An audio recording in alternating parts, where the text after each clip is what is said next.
Welcome to Dangerous Cults and Where to Find Them. Woo! Chapter 1, Episode 3. Requiem for a Friend.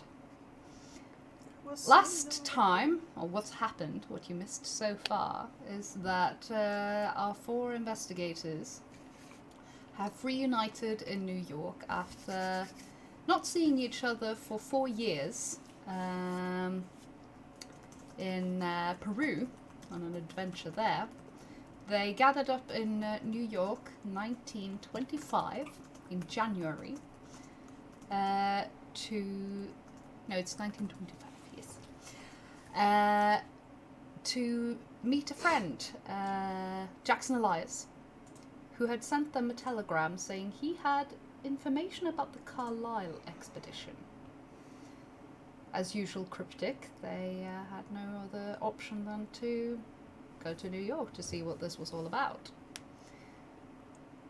When arriving at the hotel, Chelsea, at the time given by Jackson, they found the room had been broken into by 3 cultists and Jackson lying brutally murdered on the floor. Now you're left behind quite a few clues, and as you can see on the board here beside me, this is our clue board with all the handouts and all the clues that have been found by the investigators. Thank you, Roro. If you want to have a closer look at this clue board, right here, there is a link to it in our Discord, the Call of Dice Discord. You can find the link to our Discord in basically any of our social media profiles. Just go to our link tree and it should be there. If you're on a desktop PC, it should also be on our Twitch profile. Now, today, I believe I need to find my books. I've got a good feeling about today. I mean, the one place you very rarely see a murder, touch wood, is a funeral. Right? We return to our game on the 17th of January. And as far as my notes are telling me, that is a Sunday. Mm-hmm. Crap. Sunday fun day. Yes. Sorry.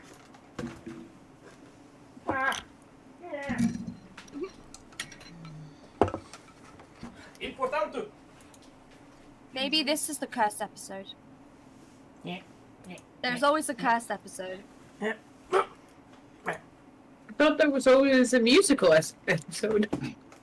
That too. Sunday fun day, putting the fun into funeral. Yeah. Surely Peggy would be putting the fashion. Charlie! Peggy would not approve. I approve. I mean, I'm not gonna say any. Like, as someone who's sung at a lot of funerals, I'm maybe the worst person taking a funeral because I'll be cracking very inappropriate jokes the entire time. Go on. So if you want to not try to laugh at a funeral, I'm the gal to invite. Or not, you know, you can Or choose. not. I put the fun in funeral, I'm just saying. I'm putting this into my dear. will. Invite Hilda to your funeral. She will make it entertaining. It's like a sorry you're leaving party that you're not invited to. The 17th of January is a rather grey and not very lovely day. There is a light shower of snow and it's quite cold and pretty miserable.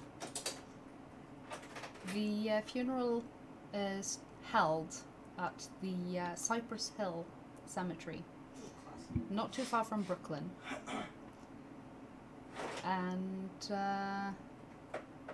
this place you all arrive from different places. Yes. Yes. Yeah. So where we arrived from? Yeah, you can describe your arrival. I'm guessing No. that.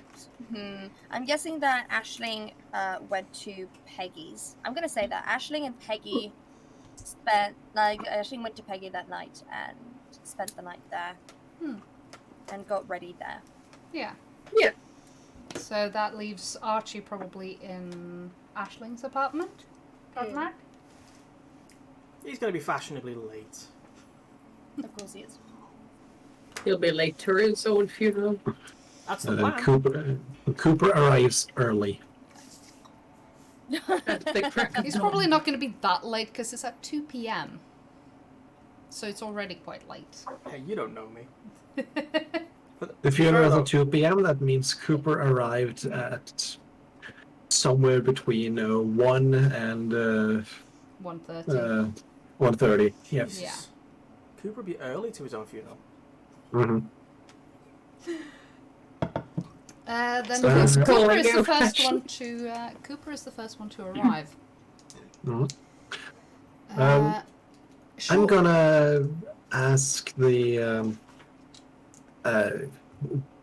whoever's there if there's a vantage point in the upper balcony.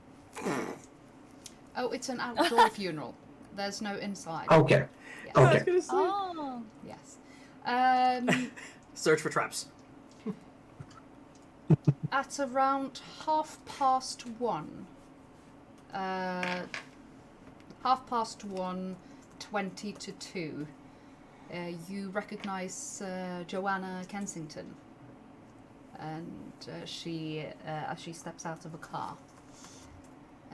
You've been given a meeting place, and it's near where people can park their cars. It's not a big place to park your car because there's not that many people who had cars at that point, but it's room for 3 or 4 cars perhaps. Disgusting. There's also a lot of room for coaches, carriages to sort of go around.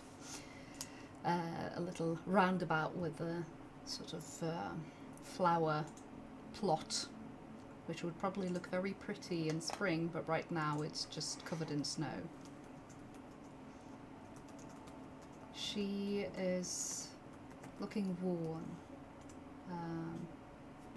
She's dressed up in a very, very fine suit and a wool coat, almost like a trench coat, but in its cut.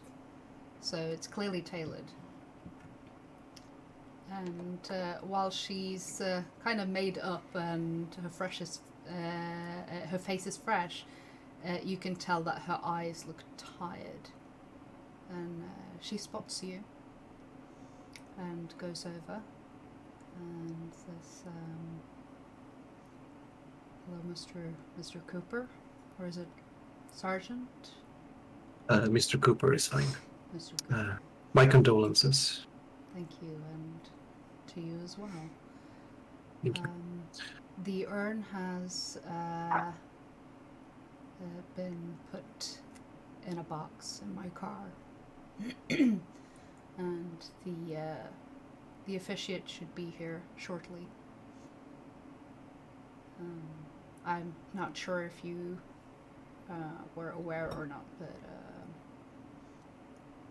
Jackson was, well, he wasn't exactly a religious man. He considered himself an atheist and a stoic. So there will be no priest at this funeral. And according to his lawyer, Ramsey, he's also a member of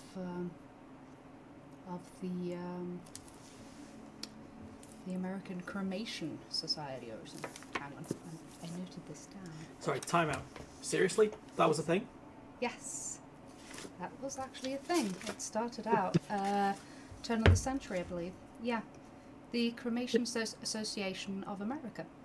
Just like all of those. The 20s were violent. No, it was not very common in the 20s, but there was a movement that started at the turn of the century because there were certain people who had a suspicion that buried bodies were not healthy for the living. And so there was a movement to start cremating the bodies of people rather than bury them for health reasons. So, and for Jackson, this was more a practicality. Just gonna write that down for future use. He didn't want to get buried in a casket. He was always about, there's gonna be a time when we run out of space, he always said. And I would rather not be one of those people taking up unnecessary space. She ducks down into the back seat of a car and picks up a wooden box. It's quite a nice wooden box. It's lacquered and looks like kind of dark mahogany. And it's quite deep, and she very carefully opens it up, and inside is a very simple urn. And it's not very big. It's smaller than perhaps some urns would be. And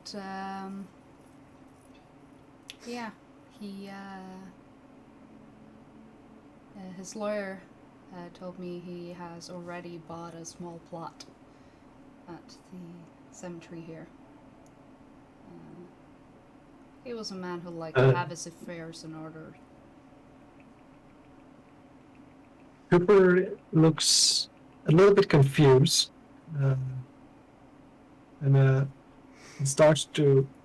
he raises his hand, starts to salute the box, but then just salutes upwards instead. I don't think there's a correct way to react in these kind of circumstances. I buried a lot of friends. This is well, in war you don't get any usual burials. This is still a little bit unusual. Yeah.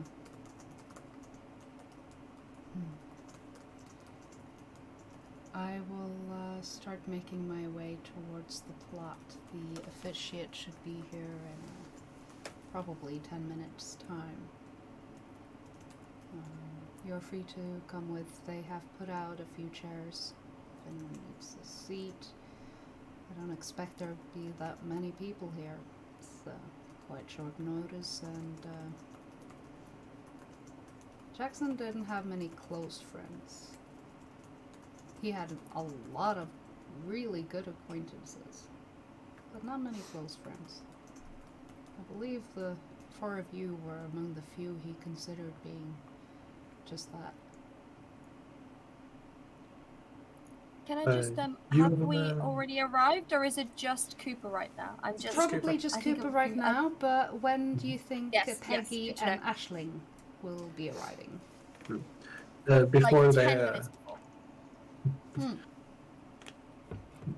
Before they arrive, Cooper asks if you would recognize most of his associates. Oh, dear Lord, no. Okay. He has far too many for me to keep tabs of. I only know a few that he's introduced me to or mentioned in passing. I just like to be sure if you know more of his associates than we do. If you see anyone that you do not recognize or you find suspicious, give me a sign. That I will. Thank you.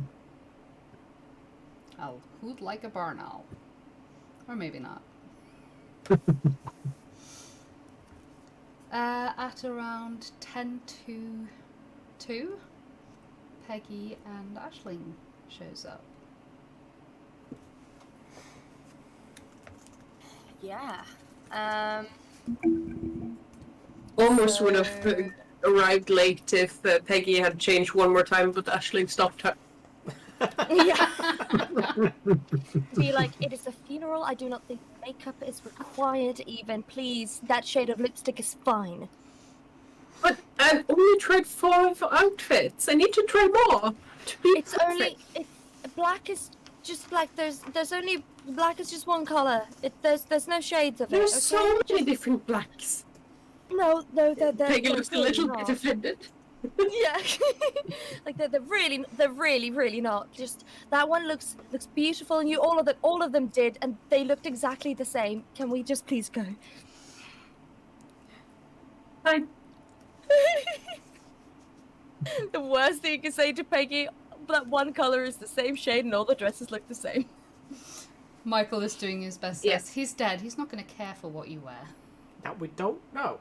All we know is he can't give critique anymore. Well, God always watches you, so Peggy has to look her best. That's true. You're a sinner and God's a pervert. And Ashley's like, I've never said that in Ashley's my life. there like, I don't even believe in a god, so that doesn't even help Peggy. Excuse me? You know that I'm a very, very strong. I knew you were a smart woman, but I don't... Peggy, when have you ever seen me pray? Well, it's a private thing. You don't pry on someone praying. Have you ever seen me wear a cross? No, but I don't try to look down your cleavage. That's not what I meant. Oh my god, can we please just go?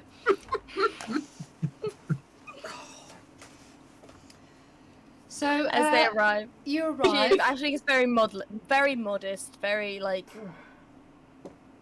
plain and simple. Yeah. Like has a hair like braided because Peggy would not leave. She had like at least one thing had to be nice, so she braided her hair. There is a young woman in a black dress and a black coat and a cloche hat, waiting at the designated spot that you were asked to meet up. And she hands you a little slip of paper and tells you where to go She tells you where to go. to find the plot. The slip of paper is just simply memorial service for Jackson Elias, and the usual little writings on the slips of papers that you tend to get in funerals. And it's not very far. There is a path almost all the way there, and then you go out into the grass, and you can see that Sergeant Cooper and Joanna is already standing there with one other man. Do you recognize the man? No. Cooper, you have already been introduced to, let's just call him Mr. Smith. Because he is not an important Suspicious at all. NPC. Cooper's been yeah. actively trying to greet everyone who arrives. He's the officiate who will be conducting the burial ceremony, the funeral ceremony. Yeah. Ashley there goes are a over few to chairs. Joanna. She goes over to Joanna and just actually gives her a little hug. Shock, I know. Actually gives her a little hug and like condolences. Thank you, Ashlyn. I would have liked this weather though, she says as she looks up at the snow. Yeah, Ironically, who would? Oh, and Mrs. Andrews. Welcome. Yes, condolences. Thank you, and the same to you. It's a beautiful day. Peggy tries to give her the best, brightest smile, but like almost crying. She just like goes over to Peggy and just like puts her hand through hers and just taps her like, let's find a seat, okay? Okay. Front row so everyone can see how beautiful you look today as they go sit in the front. At 1 minute to 2, 2 more people join you. One is a tall black man, quite thin and wiry of build, some greys in his cropped hair. He has a thin moustache and looks to be, let's see. Does he look like he's related to Jackson? No. Okay. He's probably in his 50s, you would guess. He is dressed very proper. Not rich, but just very sort of proper. Beside him is a young woman, also black. She has a cloche hat and is wearing a simple coat and a black dress. And she's wearing solid boots for the weather. So, like, sensible shoes. And Joanna greets them both. Ah, Ramsay. I don't have any words for once. And he looks at her saying, yeah, I suppose Jackson was the one who had all the words. She introduces the 3 of you and says, yes, Carlton, this is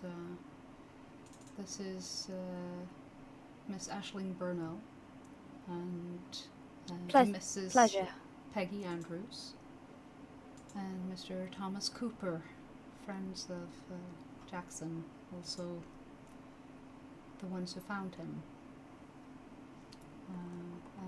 Our deepest condolences. For Andrews, Burnell, Yeah. Cooper. This is Carlton Ramsay. He was Jackson's lawyer, and this is Willa Sly, his niece. Willa seems to be of quite an athletic build, almost as tall as her uncle, and probably in her 20s. She doesn't say much, she just nods, and her eyes are red rimmed, so you can see that she's clearly been crying.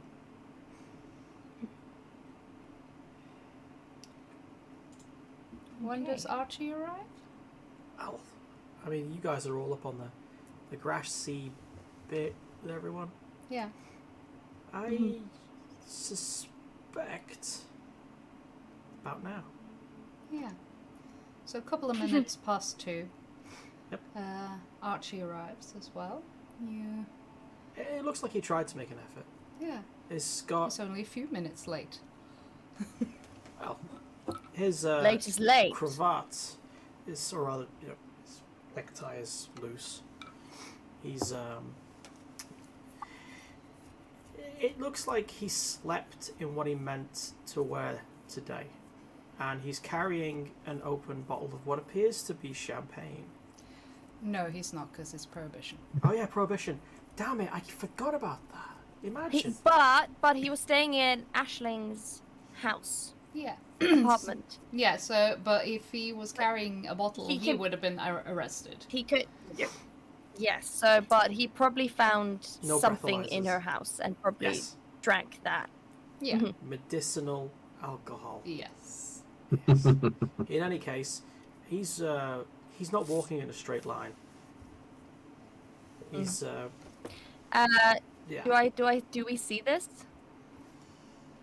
Yeah, because I think we're kind of Okay, just singing asking. a little. Yeah. She so Aisling goes into Peggy's bag because I'm guessing Peggy has a bag, takes out Oh, of course. most likely a perfume that she has and goes over to Archie. Just like Archie, stay still as she tries to fix his cravat and just sprays perfume on him.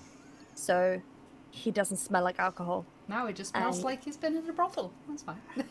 As you're, That's a lot better. That is actually a lot better. As she fixes his cravat and just like slowly leads him to where her and Peggy are sitting, and hopefully Cooper as well. There are 3 other people as well who arrive. They do not join you. They keep a respectful distance, and their cameras and notebooks clearly mark them as reporters. There's one chap who seems to be in his 30s. He's wearing a sixpence, a bit on the heavier side, and he has a sour complexion. And then there's a black man, mid 40s probably, who also just stays in the back. He's wearing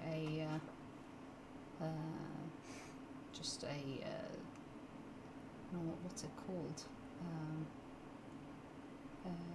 A bowler hat. Ugh. There's a lot of people here. They're not participating. Right. And then there's a woman as well, and she kind of stands out on that merit alone. But she also has dark brown skin and curly hair.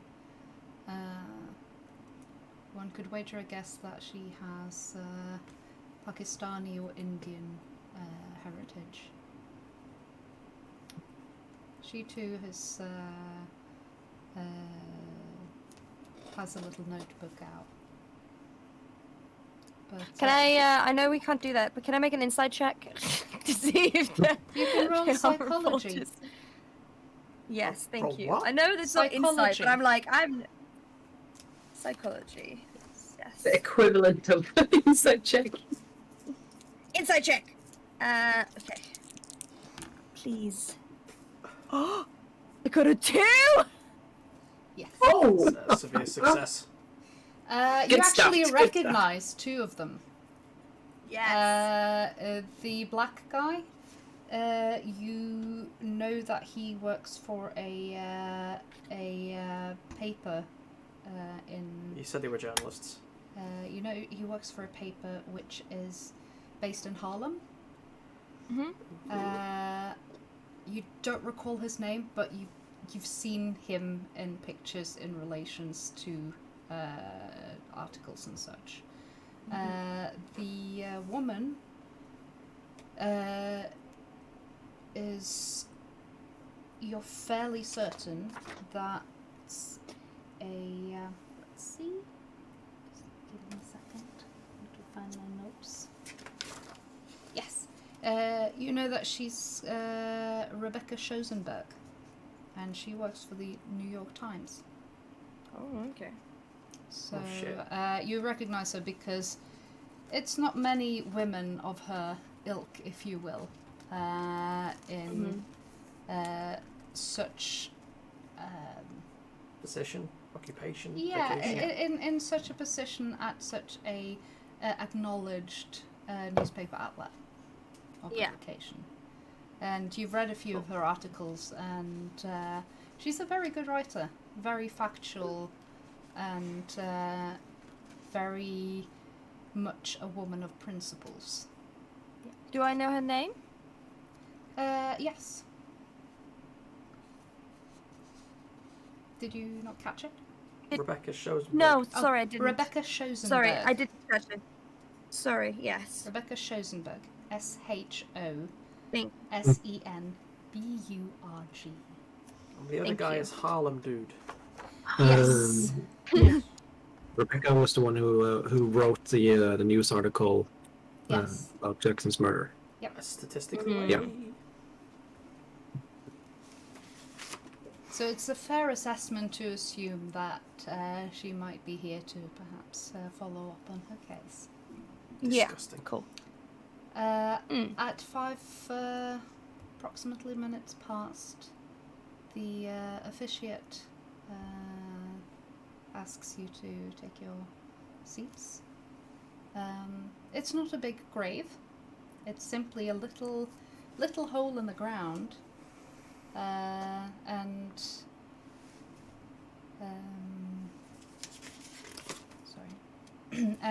Joanna is holding a small urn. It's a very simple thing, nothing splendid or anything. It's just it's an urn, quite plain.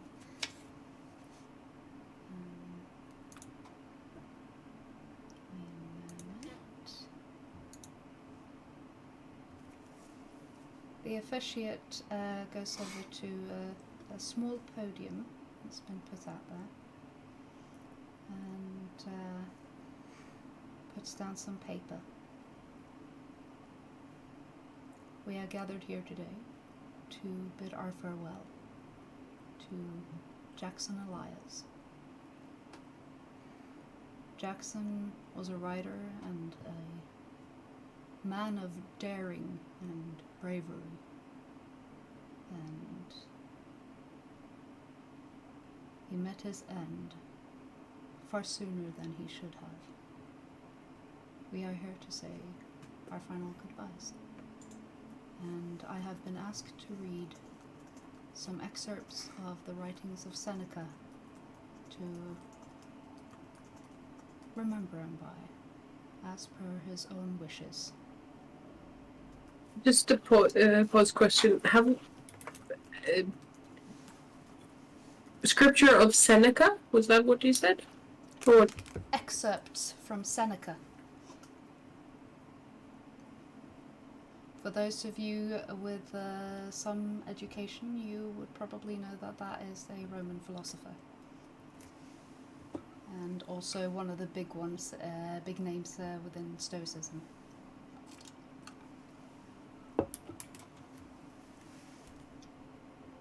The officiate clears his throat a little bit.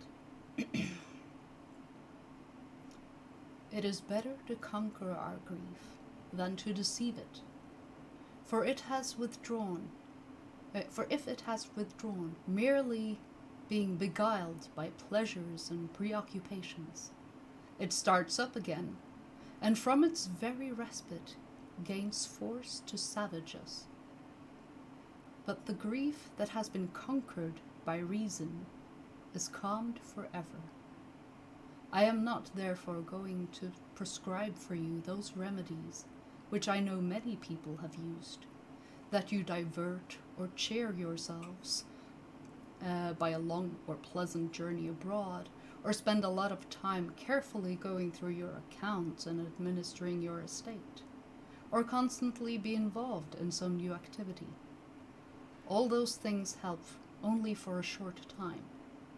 They do not cure grief, but hinder it. But I would rather end it than distract it.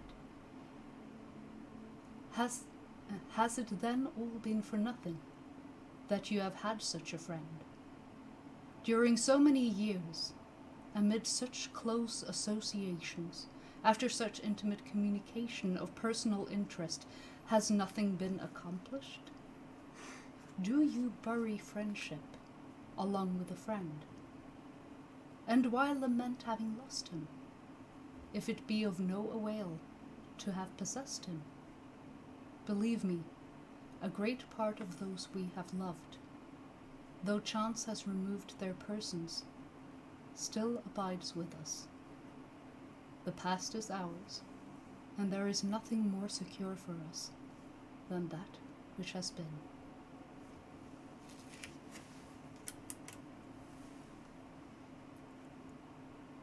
He steps aside and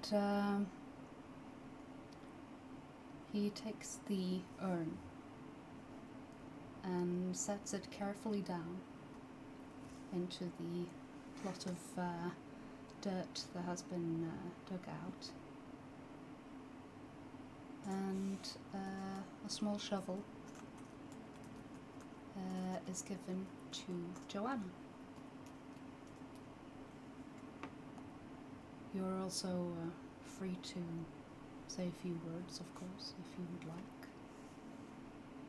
She nods and takes the little shovel, the little Your spade. voice is dropping out. My voice is At least it dropping seems out. that way. Okay. She takes the little spade and holds it tight for a moment.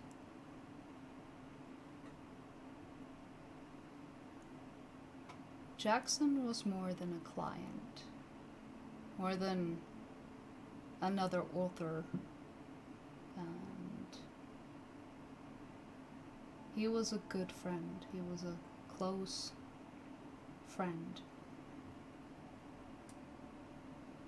I like to believe that I knew him better than a lot of people. But in the end, Jackson was always cryptic and kept his secrets to himself.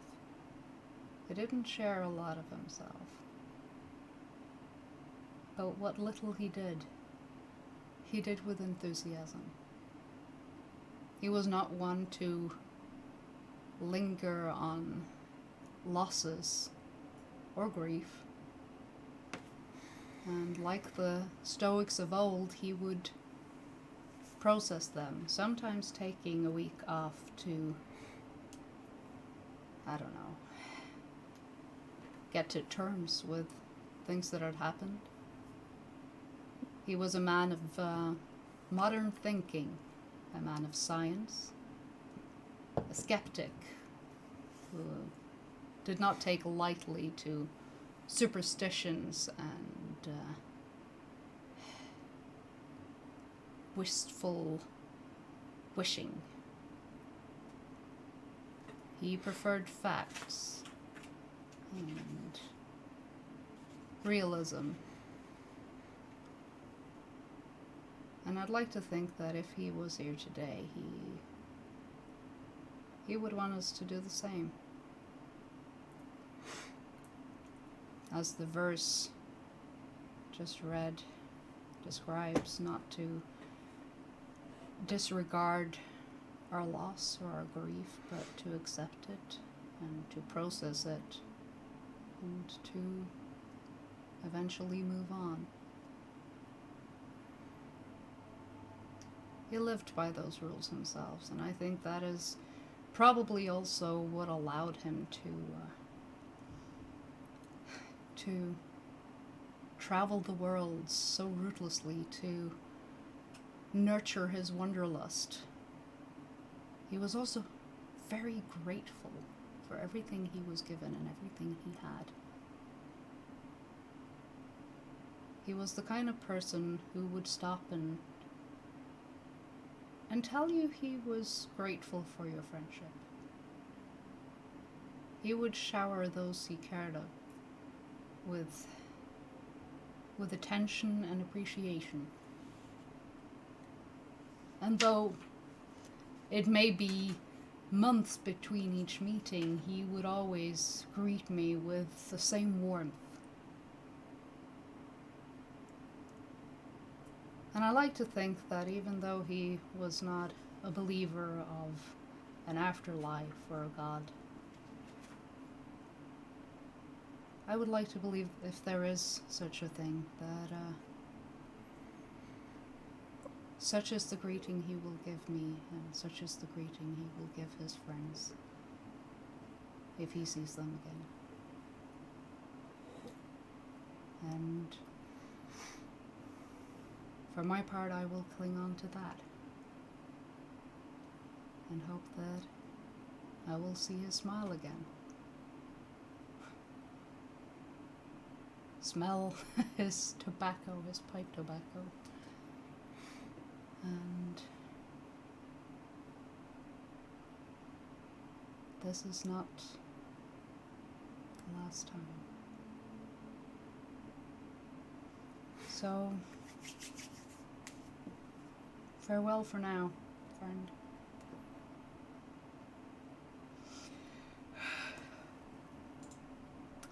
See you soon. But hopefully not too soon.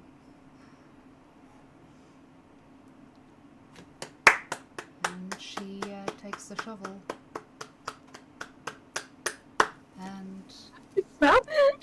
And I'm imagining Archie clapping. That's because he was. Well, Peggy would stop him. Yeah, you got apparently about 4 of them off. It's like, And then, Oh my god. she takes the little spade and digs in a little dirt and throws it down in the plot. And then she looks at you as if to ask, any of you want to share anything? oh, Archie puts his hand up. Or tries to. he stops him. No! The officiate looks around and Cooper stands up, takes out his own pipe, looks at Joanna, thanks, goes up, lights it up. Just a few short words. Jackson came into our friendship rather sudden, and in those few years we've experienced quite a bit, all of us.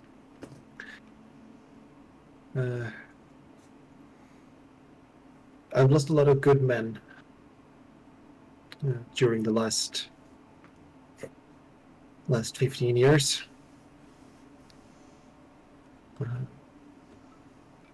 Jackson is one of the few I will remember.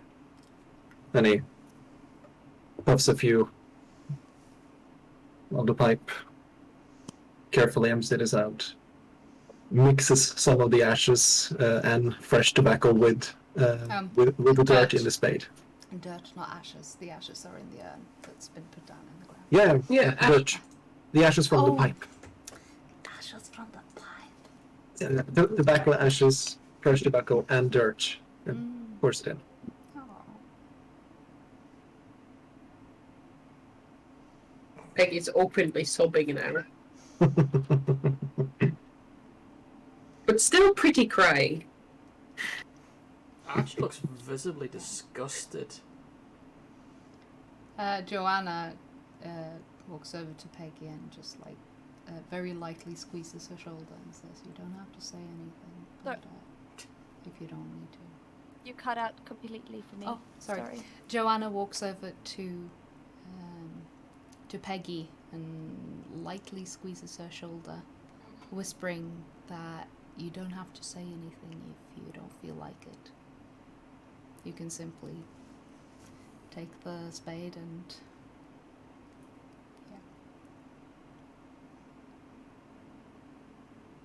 So if I'm understanding this correctly, everyone's throwing a little bit of dirt on. Okay, yeah.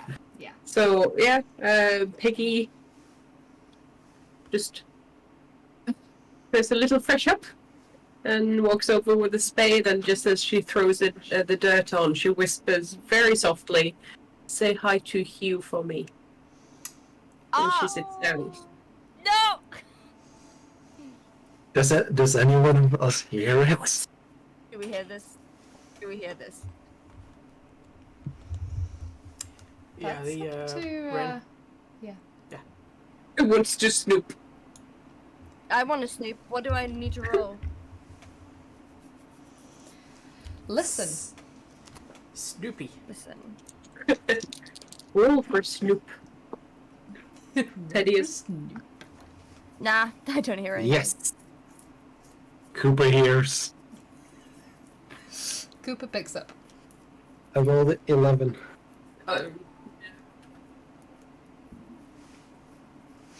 Archie? Does Archie want to try? No. He's too drunk. No. I just like the fact that the only two people who were keeping him from doing anything stupid are both currently over there. No, she No. isn't. She's next to him. Oh, I see. And Peggy said back down again. Oh, that's very convenient. Ashling, No, it's Ashling fine. hasn't moved. Meanwhile, Carlton Ramsey and Willis Sly walks over. Yes, Michael Cooper And- actually hears something. They don't say anything. Willa sobs. They both take the little spade and pours the little bit of dirt over the urn, and then quietly goes back to their seats.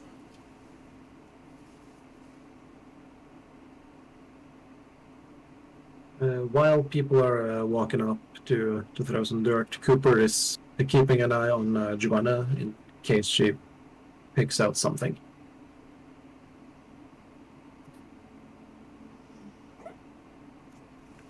Yeah. Ashling, like, I think is the last person that goes and throws something. Just something. So just something, anything really. Confetti, if needs be. No. She is the last person, I think, to go and. Yeah, Archie She doesn't really say anything. She doesn't Archie? Does Archie do it? Let's just wait his turn. It's She could take him up with her. Yeah, well, that was the thinking. It was like, Archie, come on. yeah, he resists. He's Of course. seems to be scared. Archie, don't be a dick. None of us believe in God. Let's just do this silly tradition and get it over with. You want to roll persuade for that? Yeah, can I persuade? my, Can I roll that's- persuasion? Like Can you're I? cured. Yeah. Yeah. I want to do that. Is it gonna be difficult for her to? Yeah. I mean, she's being a bitch about it, so I think she should. Hard. You need a hard success. Oh Oh god. God, I'm Oh. not kidding. I'm not kidding. I got 0, 0, 0. Oh no! Wait, isn't Oh, that 100? dear. Yeah. Yeah. Yeah. He refuses blank. That's a fumble. Yep. Is that 100? No, I thought That's it was like 100. a success. There No. is no I zero. thought it was like a proper success. No. Does anyone have a reroll? You get to decide how you react to that. Maybe he leaves. He pushes her into the hole. I'm kidding. No, No, he it's not doesn't. We talked about this. Oh, bless. He snatches his hand out of hers and looks at her with eyes that are wet. After everything we've seen, you really get a hold onto those beliefs. Really? How could you be so smart and yet so fucking stupid? In fact, go and do your thing. How Don't lovely fuck off. How loudly does he say this? How what? Loud. How loudly? Well, Loudly. loud. Pretty fucking loud. He doesn't wait for an answer either, because it wasn't exactly a conversation he was starting. Okay. He starts walking over towards Peggy and Cooper, covering his nose like that with his sleeve. Everyone's Peggy looking at tries you. giving him a handkerchief. Aw. She tries. Yeah. Well, let's say he takes it. Aw. Does the obligatory before handing it back. It's actually not sopping wet or anything like that. You can keep that. He's looking pretty defeated, though. Drawn, tired. He doesn't seem to want to look in the direction of the coffin or his sister. at the moment? The urn. Oh, sorry, yes. Yeah. The super recycle coffin. The super recycle coffin. Yeah. The Ashling just officiate- like Sorry. doesn't even give him a doesn't even react to what he said and just goes and does the thing with the earth. Yeah. Look, the thing, me and Ashling have one thing in common. We have no idea how religion works, so, you know, that's just the thing with the dirt and yep, that thing. Yeah. You And just mimic the others. It's real I'm just simple. gonna mimic, like, oh, I guess this is what you do. Proper measurement. Like a centimetre Yeah. cubic. Centimeters, yeah. She just quickly does it just to get over with. Make a roll And for it. yeah. Roll for mimic. The officiate and the others seem to actively choose to ignore Archie's little Good, because thing. that's what she's also doing. So she goes. I think she goes over to. If it seems appropriate, just goes over and stands next to Joanna. If it seems appropriate. Yeah. Okay. And the officiate just says a few words, wrapping the ceremony up, and then Joanna steps forward and says, "For those of you who wish to gather, I've arranged for a small." Are you dropping out again? Sorry.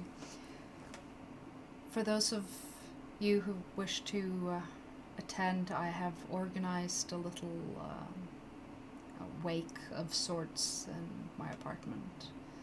What's your apartment? So, if you want to join me there, then you're more than welcome. And then she steps down again, and the ceremony is over.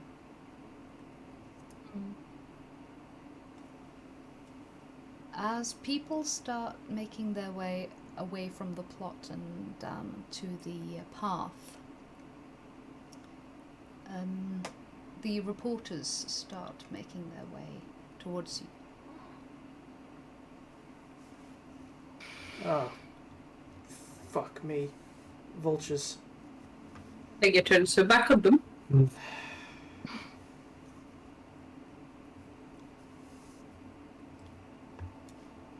Yeah. Ashling goes over to Rebecca. She's like, Rebecca Schoenberg. I've read a lot of your things. Yes, You're quite good. that's me. I'm Thank you Ashling very Burnett. much. As she takes your hand out. She greets you. Very sorry for your loss. Thank you. I'm not going to bother you right after the funeral of your friend, but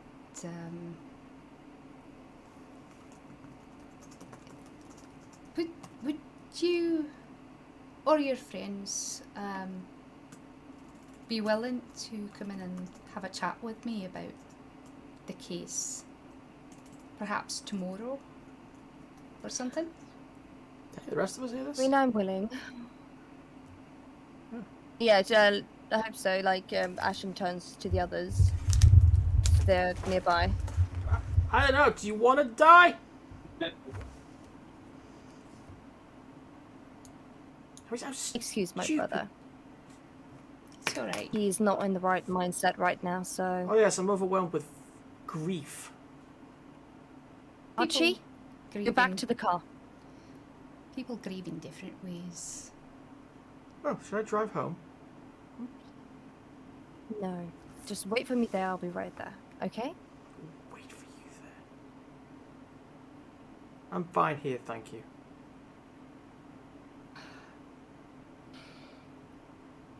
He looks at Peggy, like, Peggy, what do you think? Would you be interested? She's a renowned author from the New York Times.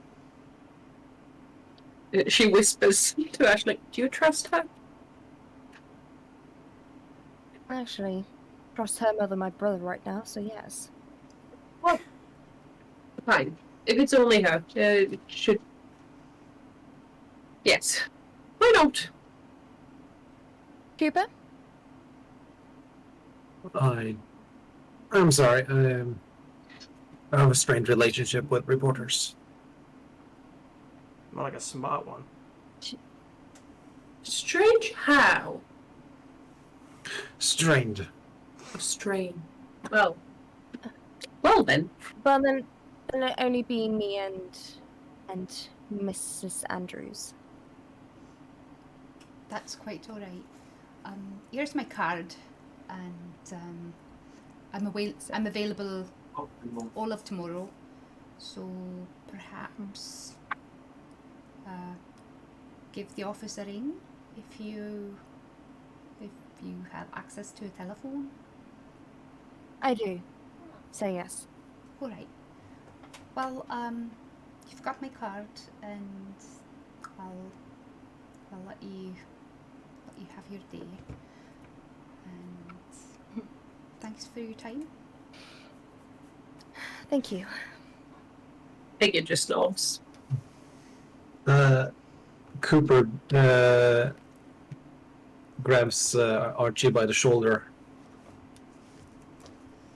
Do you want to just join me for 2 minutes? 2 minutes? This is... Give or take. You can't really do much in 2 minutes.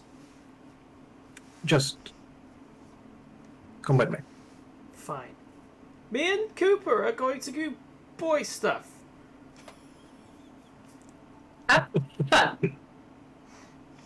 Ashley doesn't reply. Cooper leads Archie over to a little bit closer to the gravesite, but a little bit away at the same time. Hands him a small flask, and then lights up his pipe again. What's in the flask? Poison. Yes. One for you, one for me, one for Jackson.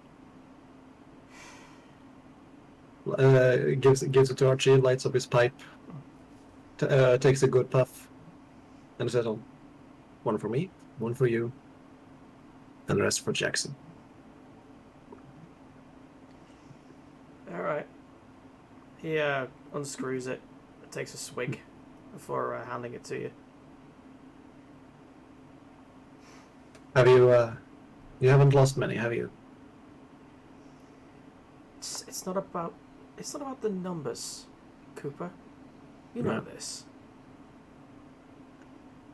At a certain point, it does, though. I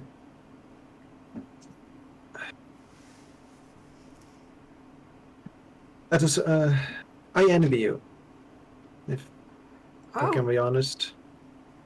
Good for you. I know that sounds weird, but I've seen so many of my friends, my brothers, being gunned down. I wish I could grieve like you. It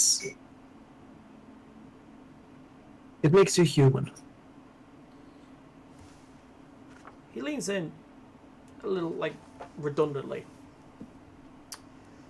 I don't know if you noticed, but this isn't exactly healthy behavior. Is anything what we do healthy behavior? Touche. Yeah. I mean, a few years ago we went to Peru and fought vampires. Oh yeah. Yeah, I'd forgotten about that. Yeah.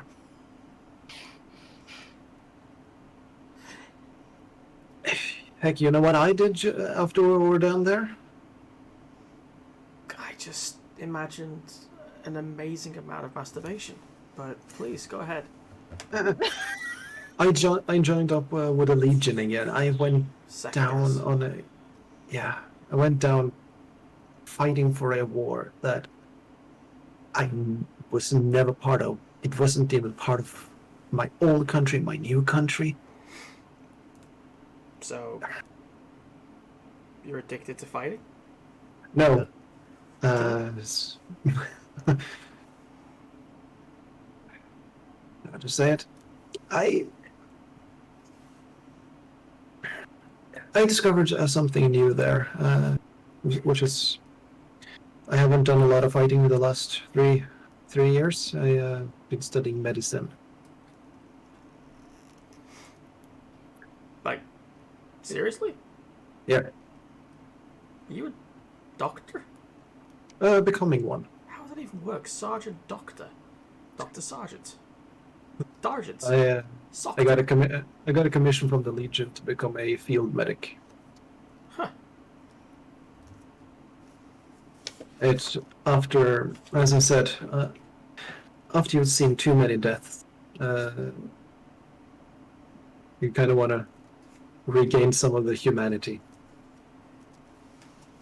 So you figured saving some would make up for Yep. the ones taken? That's what I'm hoping for. Never saw it as mathematics. Me neither. Let me ask you one thing. You're a sergeant, which means that you command men, yes? Yes. Have you Correct. ever been responsible for the death of your friends? Yes. How many? How close?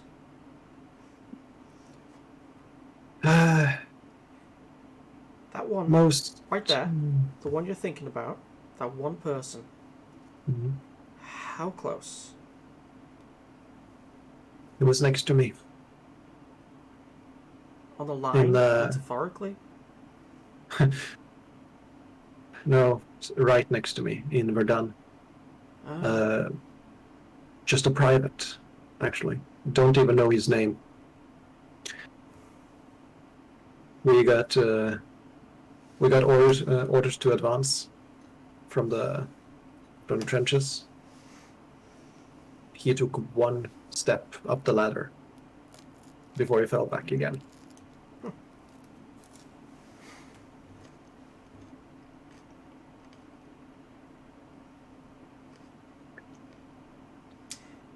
His name was Little Con, and I got him hung. I watched myself. I made myself watch him get hung from the neck. And you know, he didn't die instantly. I didn't have to tell you about that. His spine was quite tough. It was rugged upper body torso, upper body muscles. He was strong. And the head inflates. Did you know that? The eyes. The blood gets trapped in the head, and even though the eyes were bulging out, ready to come out, it was just staring straight at me. Because he knew it was my fault. I went to his funeral. That was the last funeral I went to. And that makes 3 people who know about that, including you. Good talk, Cooper. So, You should be a psychologist, psychiatrist, shrink, therapist, whatever. never. Got any more? By the way, you're not going to pour it all away to. I don't even think. Oh that- no! Are you crazy? I mean, it's not Of like course not. I mean, as I said, after a certain amount, you get used to it. So, to be quite honest, he's dead. He only needs one sip. Damn right. Well, Hey, he hands the flask back again. Yeah, but for the record, though, you know, at my funeral, you best bring just the best, and I want the whole fucking bottle, okay? And it's some good shit, though. Meanwhile, That's a promise.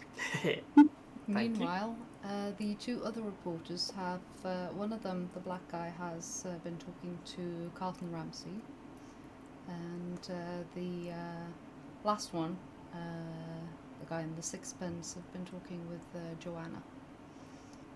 Sorry, you cut off. I couldn't Sorry. hear the last. Meanwhile, the two other reporters have been talking with Carlton Ramsey and Joanna, respectively. The black dude talked with Carlton, and the guy with the white guy with the sixpence talked with Joanna. So, will all of you be going to Joanna's little get-together? Yeah, I think Ashley and Peggy will. Mm-hmm. Hmm. Yeah. mean, So yes, yeah. everyone. Yeah. Everyone. If Archie tries not to, I get the feeling someone will drag him back. So Yeah. he's gonna be there. Yeah. Ashley will sit in.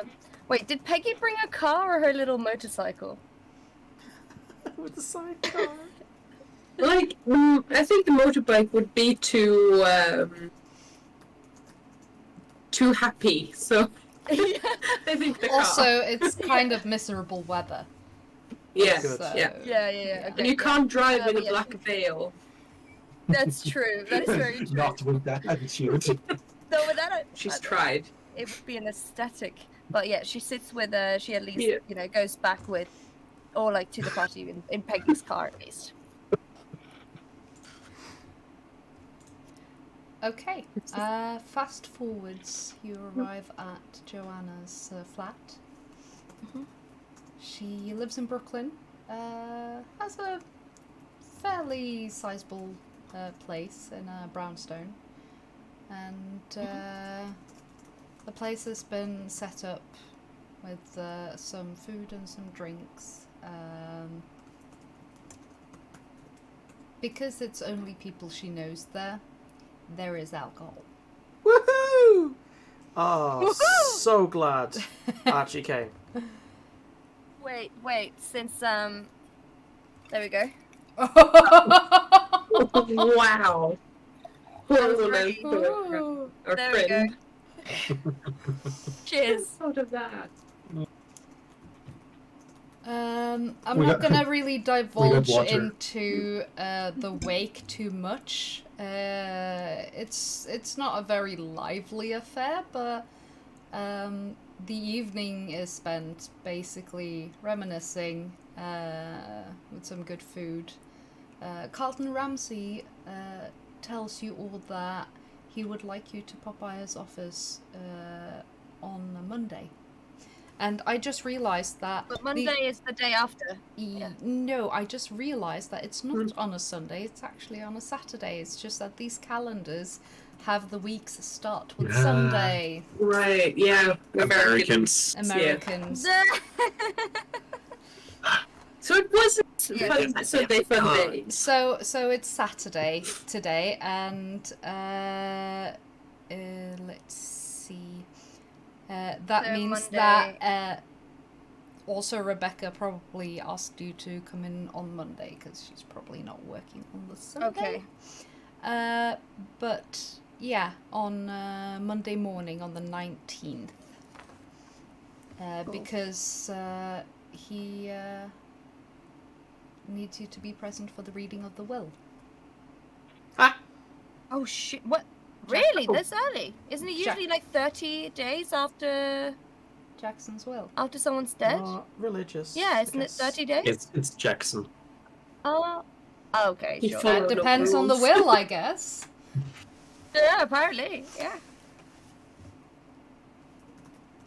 Are we included? Jackson Are we- paid his lawyer so much money, you know. So just in case I die by any day, you will know my will by heart.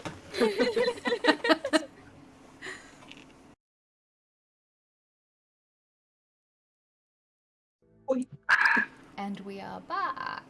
And it's So Rick wearing I've ours. just read up a little bit, and We're all dead. yeah. And while Ramsey will not be in his office until the Monday, Miss Schosenberg will. So Who's Ramsey? because she's news don't rest, even if it's Sunday, so she's Who's- working. Who's Ramsey? Carlton Ramsey is Eliza's lawyer. Carlton. They will. I want to see him dance. Points if you get it. Yeah. So, I did. I just waited for you to say, I can't wait to meet his dogs or something like that. Why? Sorry, Red. Go on. it is. We're gonna fast forward to Sunday morning or afternoon, whenever you decide to wake up.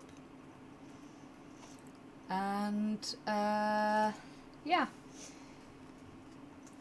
Rebecca Schosenberg has asked you to phone her up whenever you're able to talk to her to arrange a time to meet her. I'm guessing Wait, is this the next Aisling day? phones Yeah. her up. Yeah. Mm. Yeah, so she takes a card and phones up Rebecca. Yeah. The operator passes you through, and after a little while, you hear Rebecca's voice on the other side. Yes, hello, this is Rebecca. Rebecca Schosenberg. Hi, yes, it's Ashley Burnell. Ah, yes, yes. We met at the funeral. You wanted to try to find a time to meet and talk about something about, the cases? stuff? Yes. Do you have time today? I do. Yes, I'll talk to. I'm guessing Aisling went back to Peggy, so she has she looks over at Peggy, Yeah. and mouths, "Are you busy?" Peggy. Peggy just nods from the sofa. Oh, so you are busy. Shakes her head. Yeah, we're very much free the entire day. All right. To check if she's correct. Looks at Peggy. We are when she says that we are completely free the entire day. Nothing to do. No, wait. Yes, nothing. Yes, we are free. Right. The New York Times is located. Where's the map? Where's my map? I had a map. Oh, the map is in the book. Not that book, but the other book. Let's see. The New York Times HQ is located in Manhattan.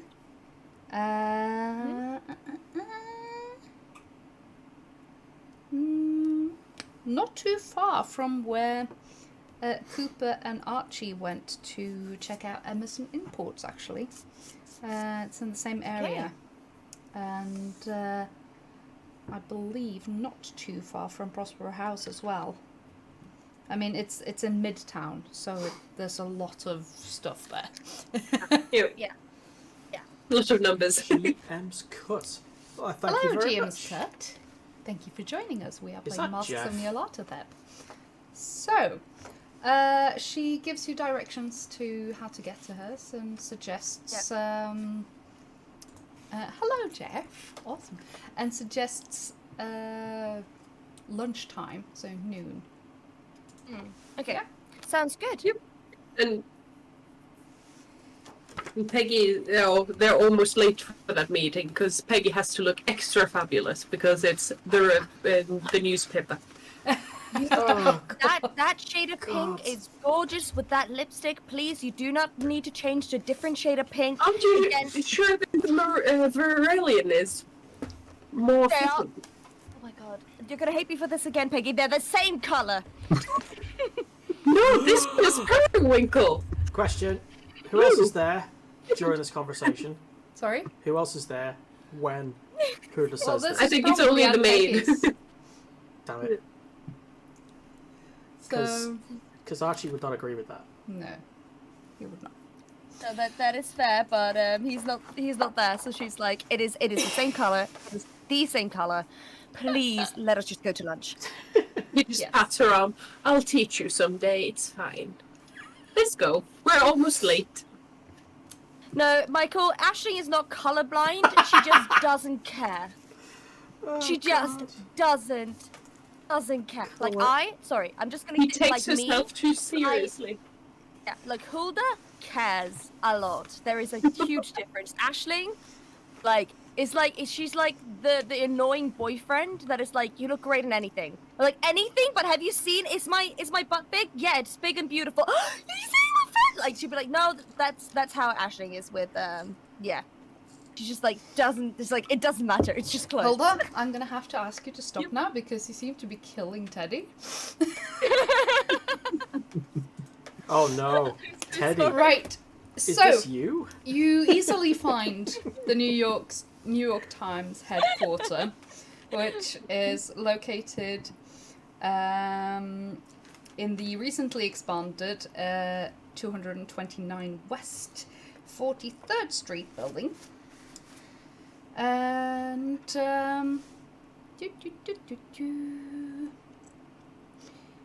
you are directed to the news department's crime section and to Miss Schoenberg's neat and orderly desk. And she is beaming at you. Hmm? Hello. Thank you so much for coming in. I did not expect you to want to see me, to be honest, because, well, people do tend to have, as your friend said, a rather strained relationship with the press, which I can understand.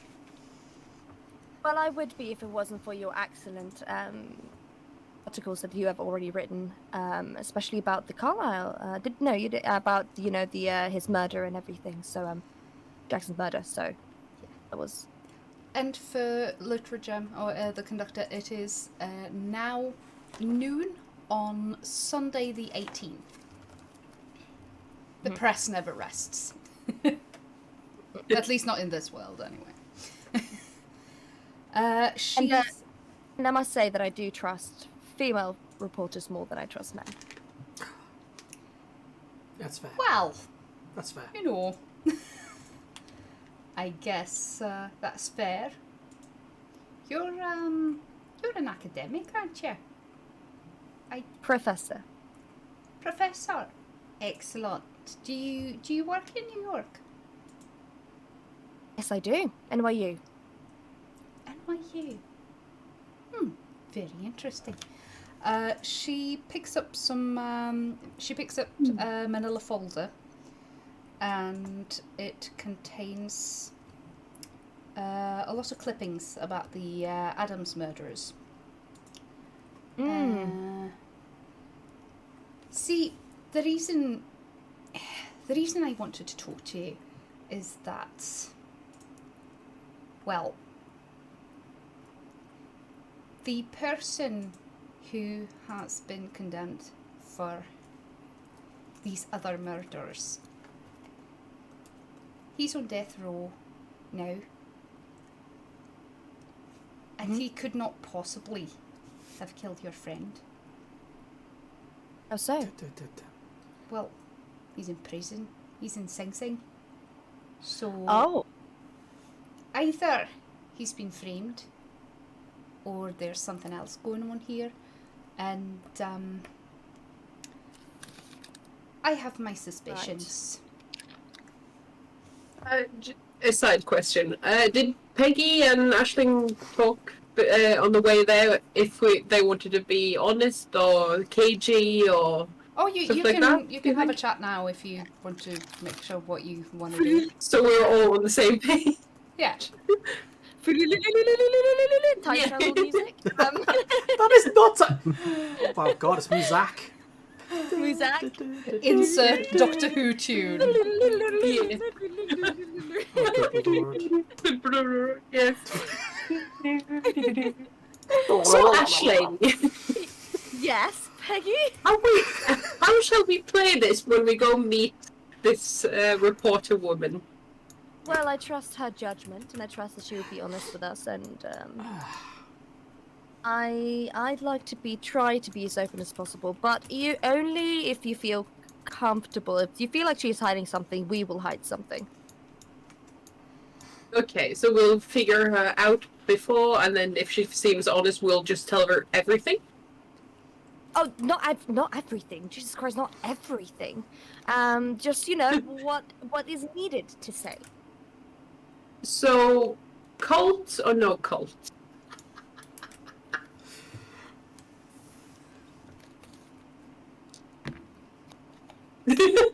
Roll for it, yeah. No cult. No cult, okay. Okay, I think we're on the same page. Okay, Okay. let's go in. Okay. Yes. So we're back. Thing is, the only thing that these victims had in common was that they all, well, at one time or another, visited Harlem, which, as you all know, isn't exactly uncommon. But nothing seemed to be really done. And it was, I had the distinct feeling that the entire case was kind of just like slowed down on purpose. And then suddenly Right. the 8th murder happened.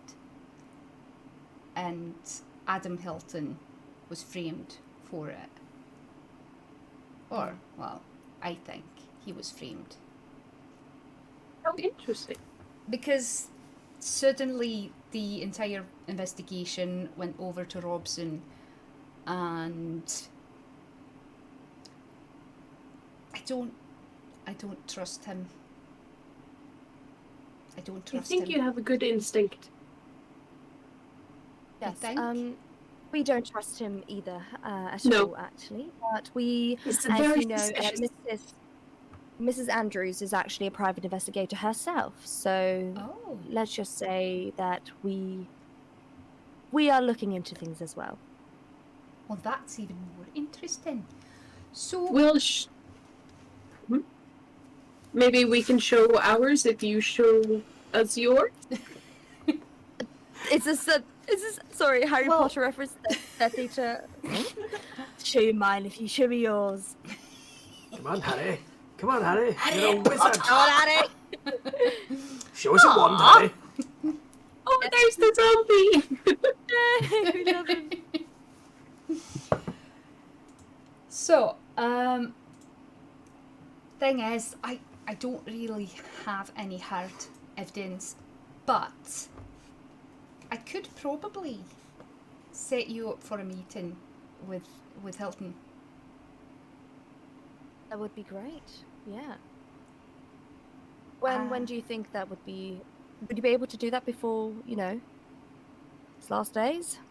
Yes, it's not for some time yet, but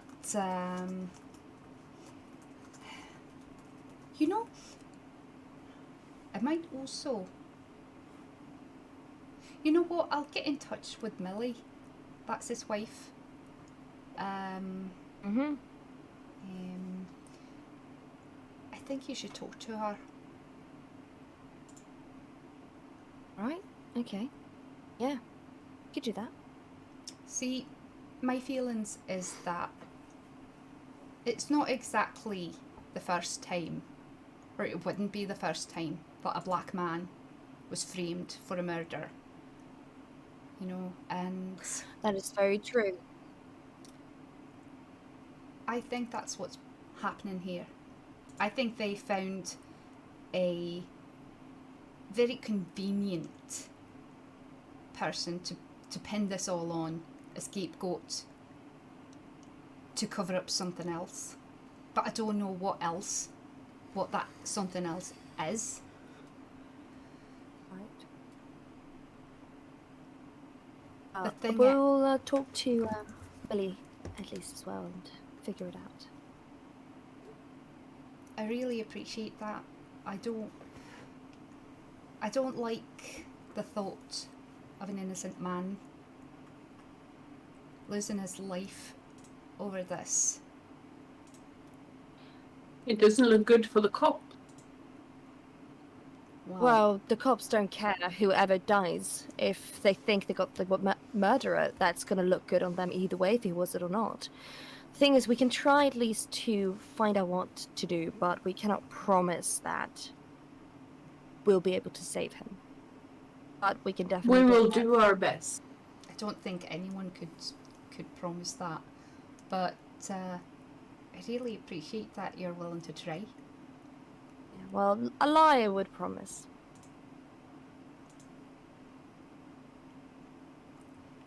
All right, so I'll set you up. I'll get in touch as soon as I know more. I might have to do a wee bit of convincing with Millie. She's well, she's suspicious at best with anyone, and not to be rude, but you're both white, and this entire case, it's caused a lot of polarization, one could say, in her local community, and Maybe have a friend I can talk to. Yeah? Yes. An old friend I met a few years ago that I got a very good relationship with when I was in Orlando. And it was a bit like this situation, so maybe she can help a little bit. Well, that would be greatly useful. All right. Well, here's my card at least. And here's mine. Oh, fantastic! Thank you very much. Well, I'll not entertain you for any longer because I've got quite a few phone calls to make now.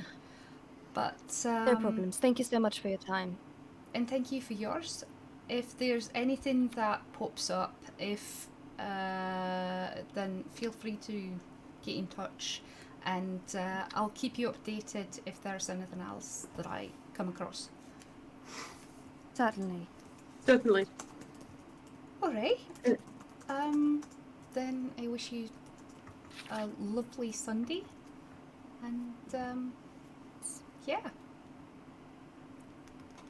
So she basically hands you some copies of everything that she has. It's nothing that it's not anything that you've not already read through.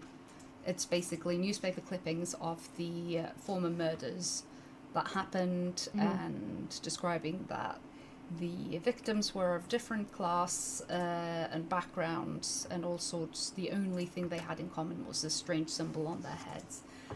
Foreheads, and the fact that they'd been to Harlem. So, yeah, that wraps that up in a nice, neat bow. And in the meantime, what's Cooper and boys and Archie been doing? It took you 2.7 seconds to remember the name of the character of your husband. That's demerit. -1. -1. Oh, I'm sorry. Are we talking about the same person who kept mixing up everyone's name and spent like half a year to pronounce, all the names correctly? Kestrels doesn't count. Don't call out people if you... Yeah, people in glass houses sink ships. People in glass... How did a person in a glass house end on a ship? And don't cross the road if you can't get out of the kitchen. Cooper! Teddy, answer her question. Answer the question. Where are we doing? Sorry, not sorry. Strip. I have no idea. You know what? Yes, I might have an idea. Okay, so I read somewhere in all the clues about a mercenary, Nails something. Wait, the what? Nails Nelson. Oh, Yeah. Cooper is gonna try to get in contact with some of his army buddies to see if they would be able to reach and set up some sort of connection with this Nails Nelson. Well, there Ella. are no means of making transatlantic phone calls in the 1920s. At least not now. But the quickest way would be to send a telegram or a radiograph. Yeah. So that would probably be what he'll head out to do. Yeah. Yeah, what about Archie? Well, honestly,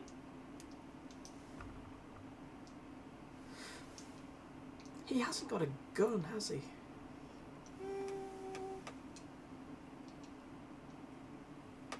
I don't know. I don't remember him getting one. Probably not.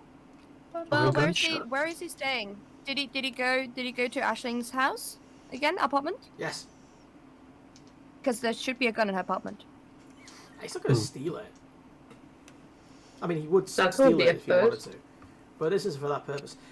Just knowing full well that me and him and Cooper are going to be visiting the rather dodgy Juju house, which the clues indicate may be connected to the cultists. He's going to get himself a piece. okay. Was that easy during the, aren't we in the basically gangster mob era? Yeah. Yeah. How easy was getting firearms? Easier for me. True. For Archie, not that hard. Okay, so Cooper's gonna join Archie. Look at all the going. I mean, why not? I think it'd be hilarious. Sure. So I'm gonna. Also, the conductor says, "Hey Archie, why don't you go hire someone to help organize your thoughts and nerves?" All right. Bit of a background information here. The conductor, aka Luther Gem, aka Roro, is a dyed-in-the-wool Ravenclaw, in the sense that all of the clues were digested and organised and displayed. She even got a timeline for both the expedition with Carlisle, the Carlisle expedition, and also Jackson's movements. I mean, and this we agreed that there's no way Archie would have done this. So we have this idea that Archie's got this help on the side who has been correlating all of this. Someone who's succinctly smarter than Archie is, which isn't exactly hard. So, yeah, I think he already has hired a person. We'll get back to that. In the meantime, Just found some random nerd at the university where Ashling works. I Just picked up a student. You help me with this. Do you know what? I actually think it's someone who's living in the family house back in Ireland. What? We'll get into that. Also, for But yeah. those of you who Archie may Cooper gun shopping. Yay! For those of you who may have joined us the stream recently, if you want to have a look at the clue board that's here, you can join our Discord. The link is in our profile here on Twitch, at least on the desktop version. If not, it's on our link tree, which you can find on our Instagram or our Twitter. So yeah, if you want to have a gander at these thingies over here, that is quite possible. Archie's got a gun. Cool. So I'm going to call upon a favour from an old friend in. Let me see. Can I go to? It's actually. Let's say Hell's Kitchen, and it's an Irish pub. Yeah. And it's also frequented by the NYPD police when they're off duty. Because this is an Irish thing, not a police thing. All right. And I know a guy there. who goes by the name Paddy. He's not called Paddy, but that's the word he goes by because there's like 100 Paddies. Look.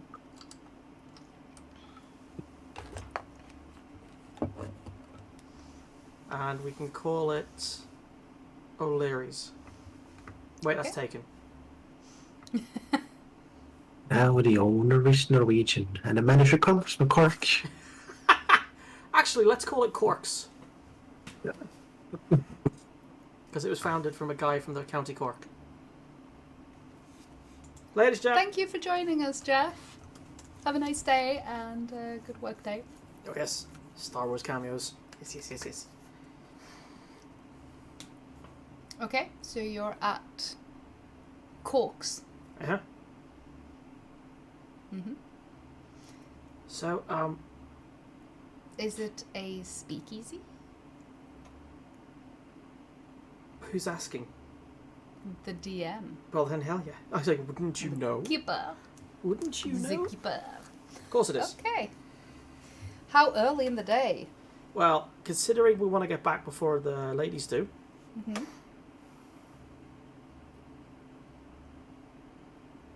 Yes. oh, early. Okay. Yeah. So they're actually closed, and it's just the cafe upstairs.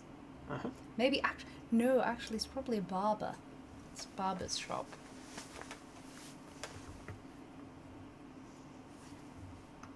So, Cooper, just Hello. just go with the flow. These guys are, well, they're very passionate people, and as soon as fight you, hug you. So just roll with it, laugh in the face of danger, that kind of thing, and oh, you'll figure it out. A little bit rough around the edges, perhaps. Yeah, that's an adequate way of putting it. All right. Cooper grabs his mustache and folds it, tries to scruff up his beard a little bit. So, You are all right. absolutely adorable, Sergeant. Never change. Thank you. Right. They enter the not pub. Yeah, the barber. Sure. It's a gentleman's barber. Uh-huh. Yeah. And I am gentleman. I gentle man. Does Archie have a beard? Archie's got stubble right now Hmm. because he hasn't been shaving. Ow. Sorry, just yanked my finger out. Who's in there? Roughly. There's a couple of gents having their hair done, some of them cut, and one of them having a shave. There's a lad in his 30s sitting further in the back with a newspaper. He's wearing a sixpence. Has your stereotypical ginger hair and quite a phenomenal moustache. He walks to roughly the centre of the room, and then with a loud, overly posh up voice, I say, do you know, I really could do with investing in some potatoes this time of year. You don't have someone who could supply an Englishman, would you? You see the guy kind of like... Really? Is that what they told you to say? Christ. You do know that hasn't been used in, let's see, how long is it? 5 years? Yes, 5 years. Fuck me. It's Alright. fine. I know you, Bernal. Well, Oh, no. what do you know exactly? Well, enough to know that you probably fancy a close shave. Eh? Are we flirting? What? What'd you Never mind. take me for? That's okay. So what do I call you? Let me guess, Paddy? Hey, Of course. Well, my associate and I would like to go shopping. We're close shave it is. Come on in the back. excellent. Sergeant? Right. Shanking sounds intensifies even more. It's shaking now. It makes sense. Jesus. So, how long has it been since you were back in the old country?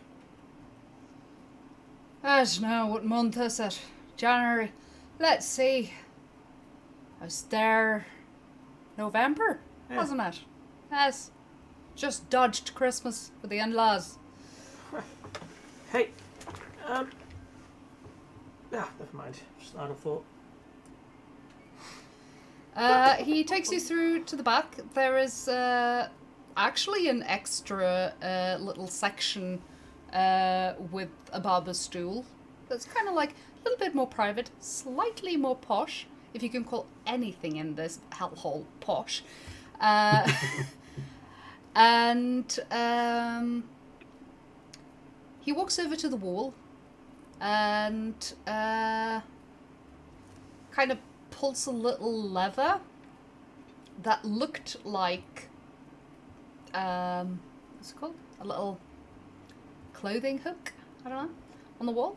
Just kind of like pulls it, turns it around, and there's a click. He goes over to the chair and just pushes it a little bit forward, and it slides off to reveal a set of stairs down. Nice. Pull the lever, Very Kronk! nice. Right, gents, I- if yous would like to go down. Of course. This is it's one of the best setups I've seen so far. Oh, you ain't seen nothing yet. I love it when people say that. Does Except that they're mean trying the to kill menu is just as exquisite as the setup? Well, you'll have to come back here at, let's say, 8 o'clock, 9 o'clock Wait. to find out that. But Mm. we're not serving this early. Paddy, you wound me. I wouldn't drink this early, but I may require some lubrication for later on if you see me. Well, excellent. I guess I'll see you at 8 o'clock then.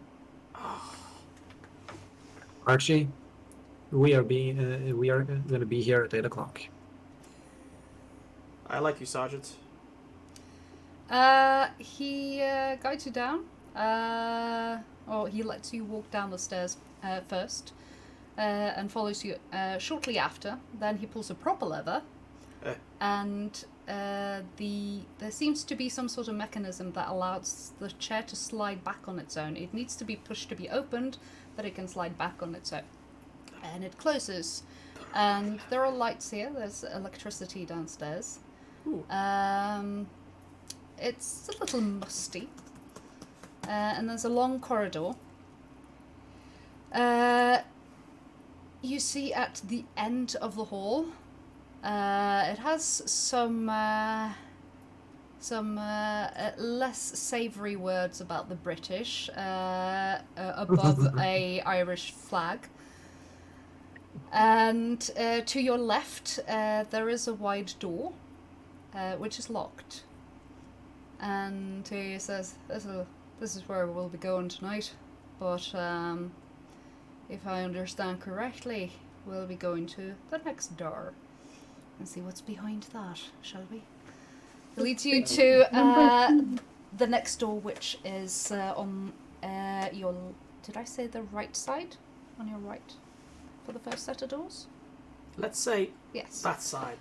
So anyway, on the other side of the corridor, the next door is not as wide. It's just a normal door, and it too is locked.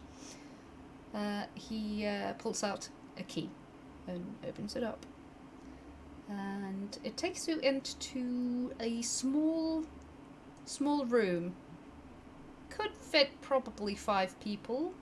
It's almost like a big lift of sorts, because there's bars on the other end instead of a door, and you can see further into the next room. And he walks over and actually he lets you go in first, and then he locks the door behind him. Taking out another set of key, he opens the bars. You can see on the inside it's a storage type of room, and it's quite big. Y'all are screwed. He takes you aside and locks the door again behind him. You are in a fairly big storage room. You can see a lot of casks here. It's clearly a lot of illegal liquid substances being stored. Sad Titanic flute. And on the other side of the room there's a lot of crates that don't look like they contain any alcohol. And he walks over there. So what in particular are you after then? Well, I'll tell you at once, we do not do the Tommy guns. Oh, fuck. I always wanted to see a Chicago typewriter. It draws too much attention. Yeah, well, that's the We point. don't need it. Fair enough. I guess the IRA was always smarter than the most. But we got your gangsters. handguns, normal rifles, you know, the Sergeant? lot. Sergeant, Yes. you can speak the lingo, I gather. You want to give the man a few suggestions? I mean, I've trained you. You're pretty good with the rifles, though. But rifle, just as well as Tommy guns, they're not very subtle. I mean, walking around with a 5-foot rifle is it's gonna look weird. Can't fit that into a walking stick. Let's take a look at the 38. Ooh. He takes you over to a bunch of crates that have been set up sort of upright. And it's as if it's actually a cabinet rather than a crate when he opens it up. And it has shelving sections for the different types, and it's all displayed quite nicely for something that looks so makeshift. Gosh. There are several Colts there, several revolvers, a few 45s, quite a few 48s, different brands. There's even a couple of Derringers there. One of them is double-barreled. And yeah.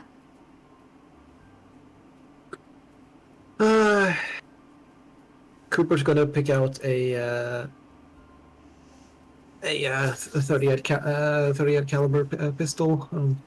It's gonna be quite handy for you, I think, Archie. Peggy is so jealous of you guys paying that.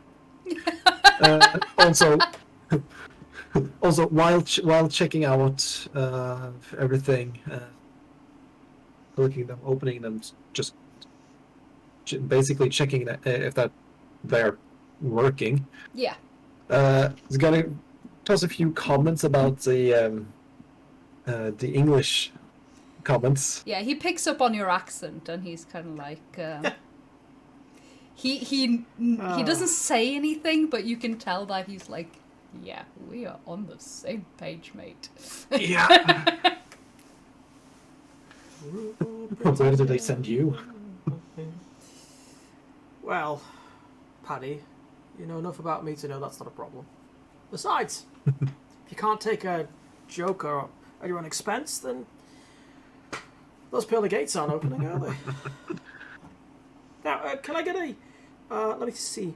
I'd like a trench gun, please. Do you have any which have been, should we say, customized for close up and personal? We're given a tall order here. Yeah. Customized. Don't tend to do Oh, much customization. Bloody hell.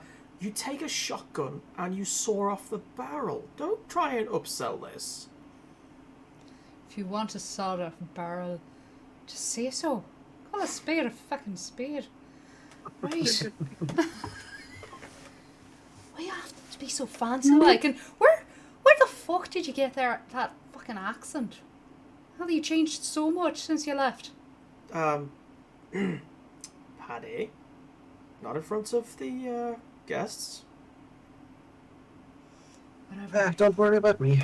He switches from the Australian accent to his French. Oh, zut alors. On to the gospel. I'm so sorry. Oh, God. You know, now you're just taking a piss out of us both.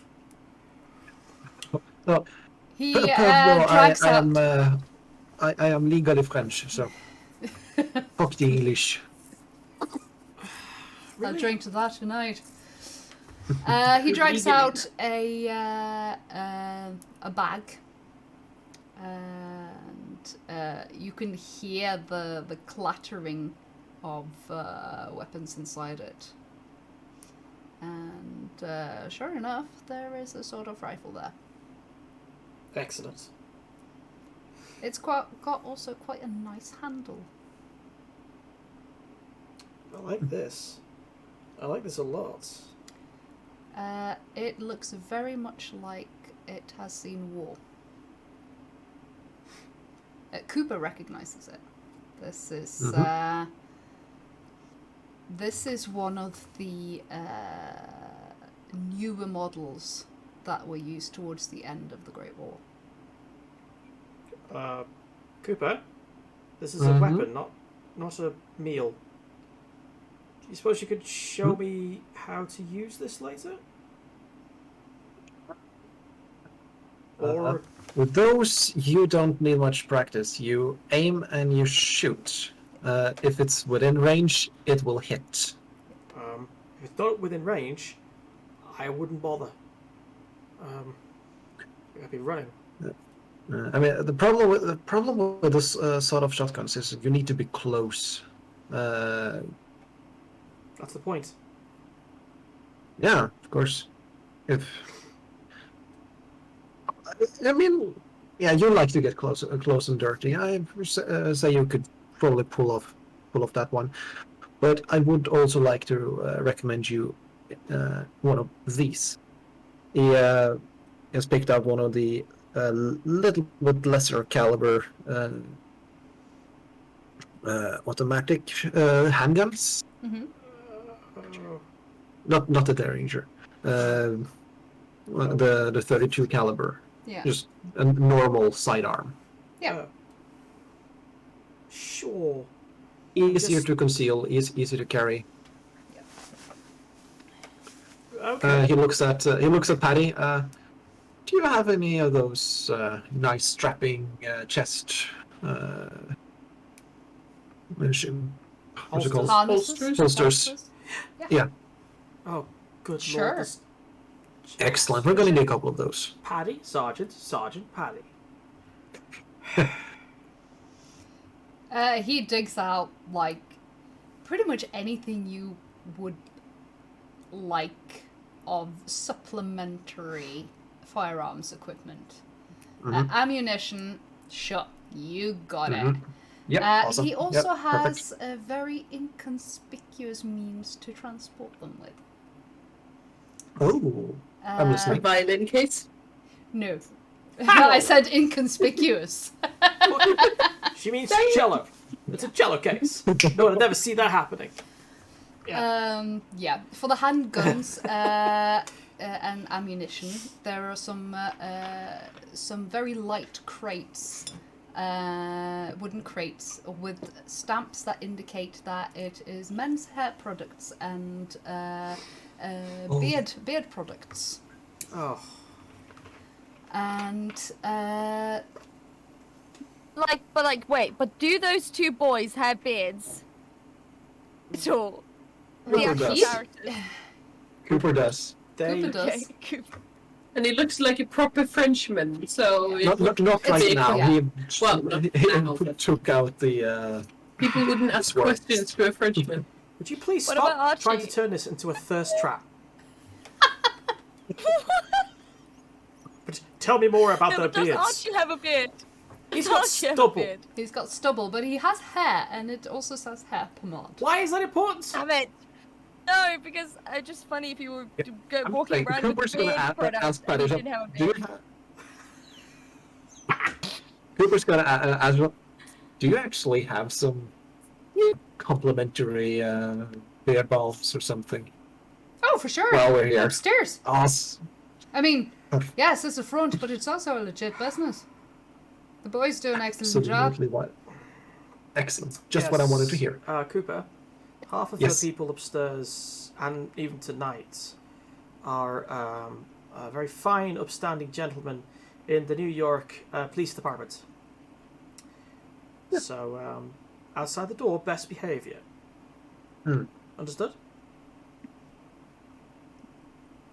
You say It's me you're half, talking but to. it's really just the same 5 blokes every time. We have our deals. I'm not gonna disclose too much of that.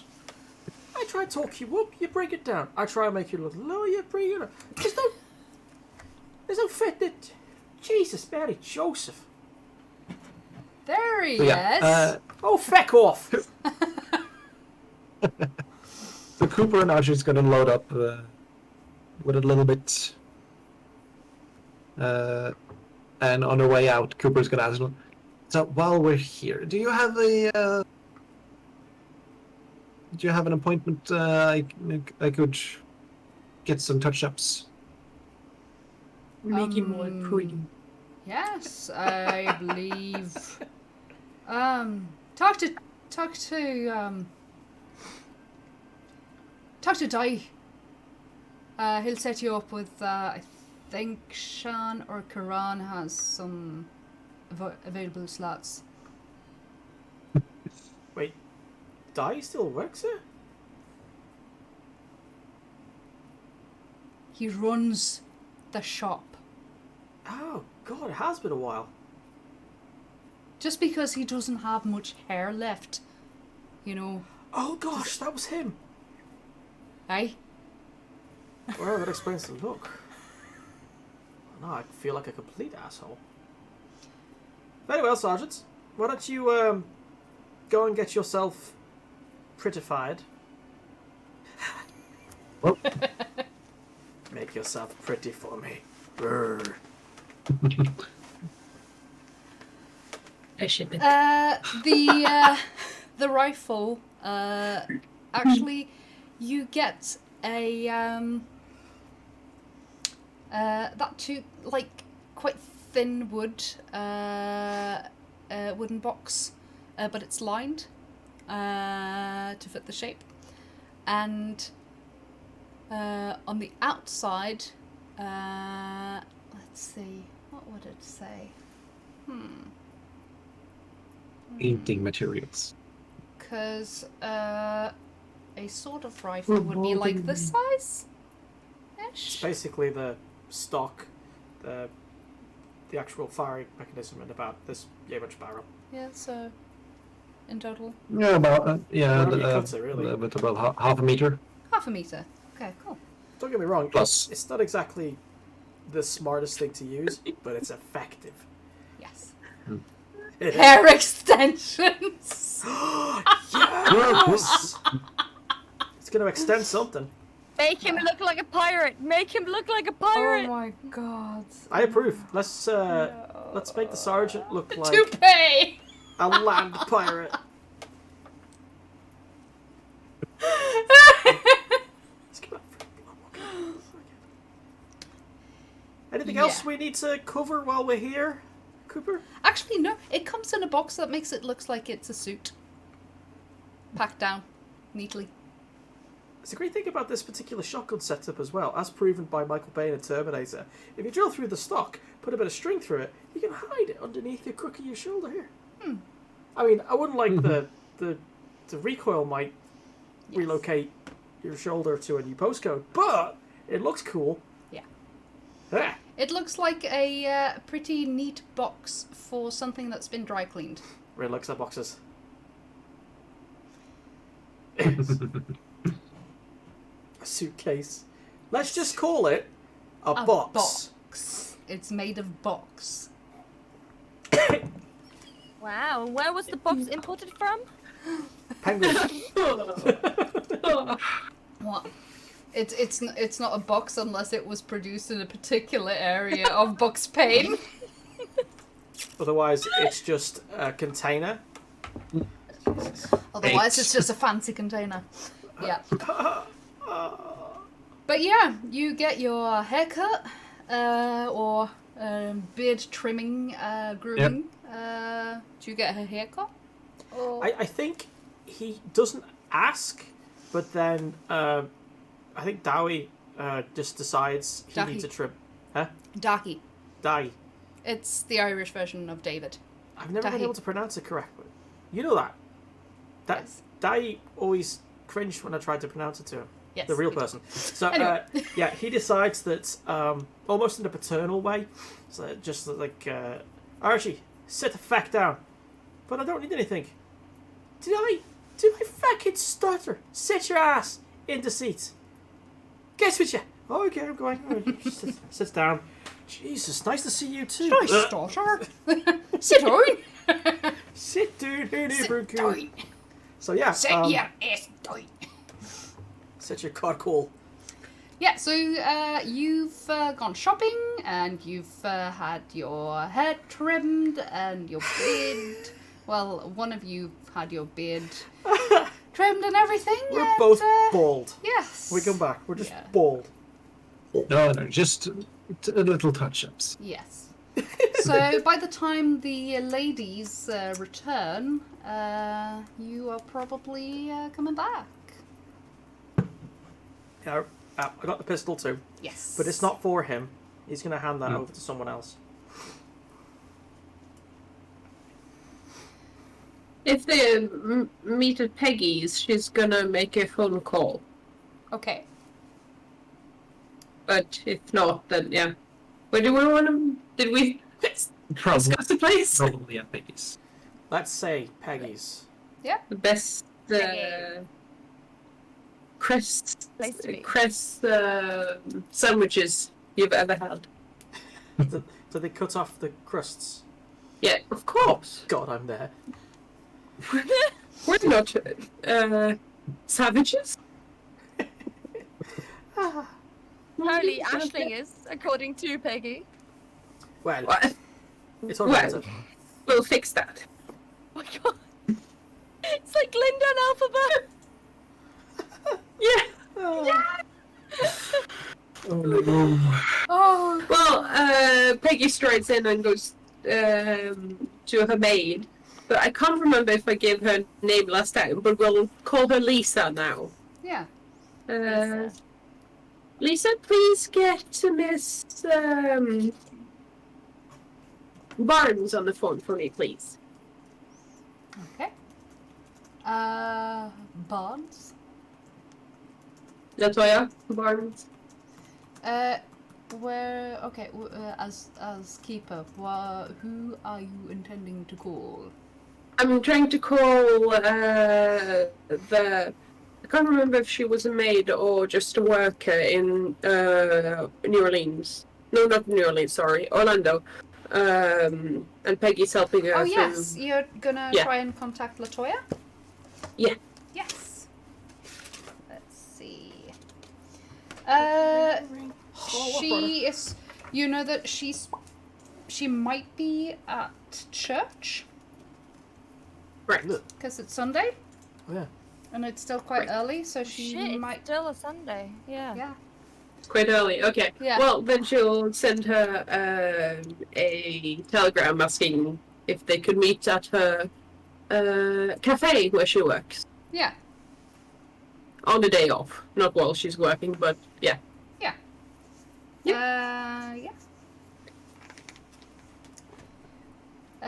That should be pretty easy to fix. You probably sent her like your contact details and phone number to the hotel and how to reach you. So yeah. Cool. Yeah, the lads return. Or show up. Yeah. Looking quite Ashley's- fresh. Ashley's just like in a little corner reading a book, and she looks up. You get a haircut. Yes. You were shopping Yes, we did. without me. Without Peggy. Oh. You were busy. Did you get me something? Maybe. Yes, here. We got you a gun. Hands her the 38 that Cooper picked out for him. I got you this bouncy beard oil, Michael says.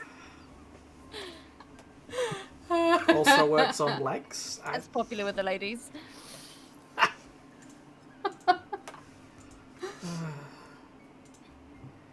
But yes, how has your day been? Good. Talk to the reporter.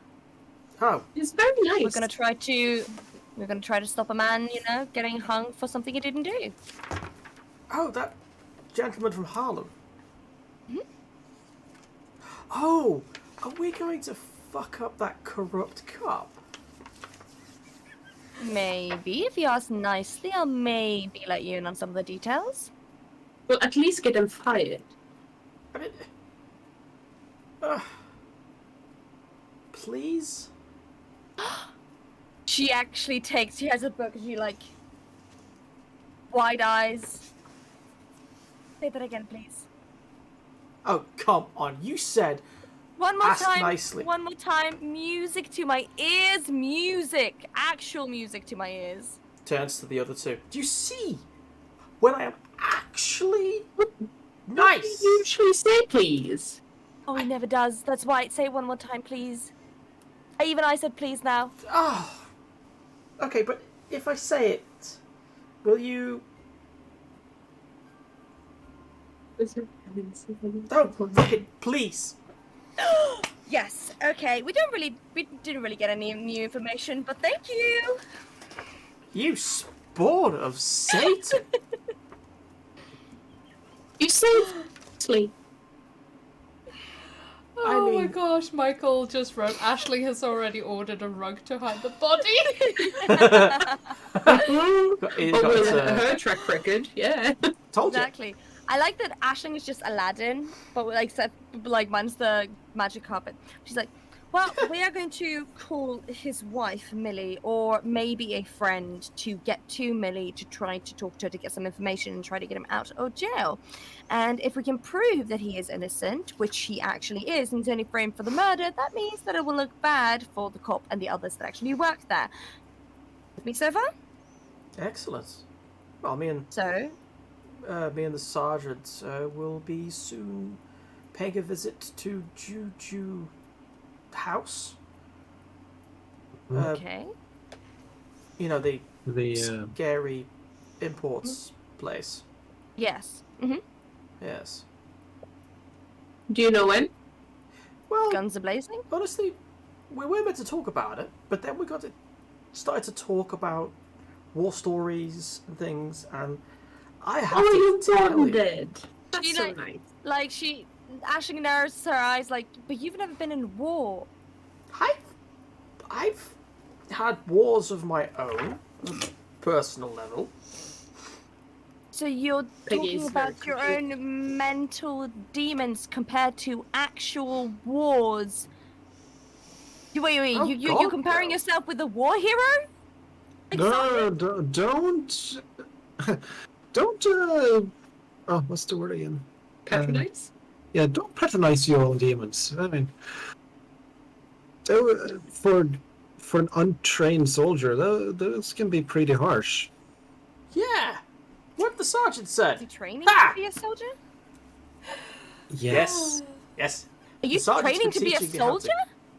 Well, no. No, not But- him. But I am trained to be a soldier, so I can handle a war. Hey, I'm not. Look, Archie is not Sergeant? trained for a soldier, so he's not. That doesn't not necessarily mean that he's trained to handle his own demons. Well, he's not trained to handle anything, to be honest. I'm surprised he's gotten this far. With you around, I'm stunned. Oh, good lord. With me around, you're alive.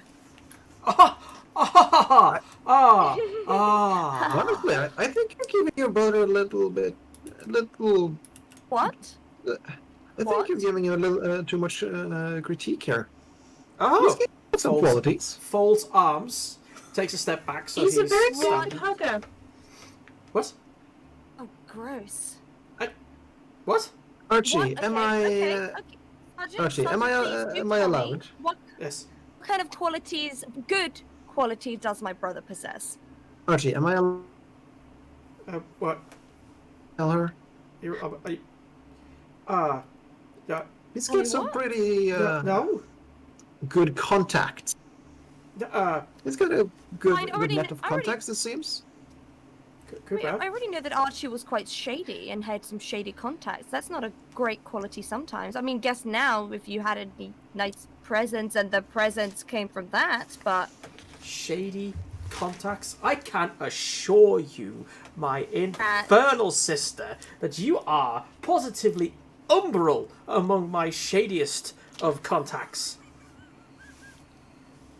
I'm still waiting for this being a good thing. I got guns.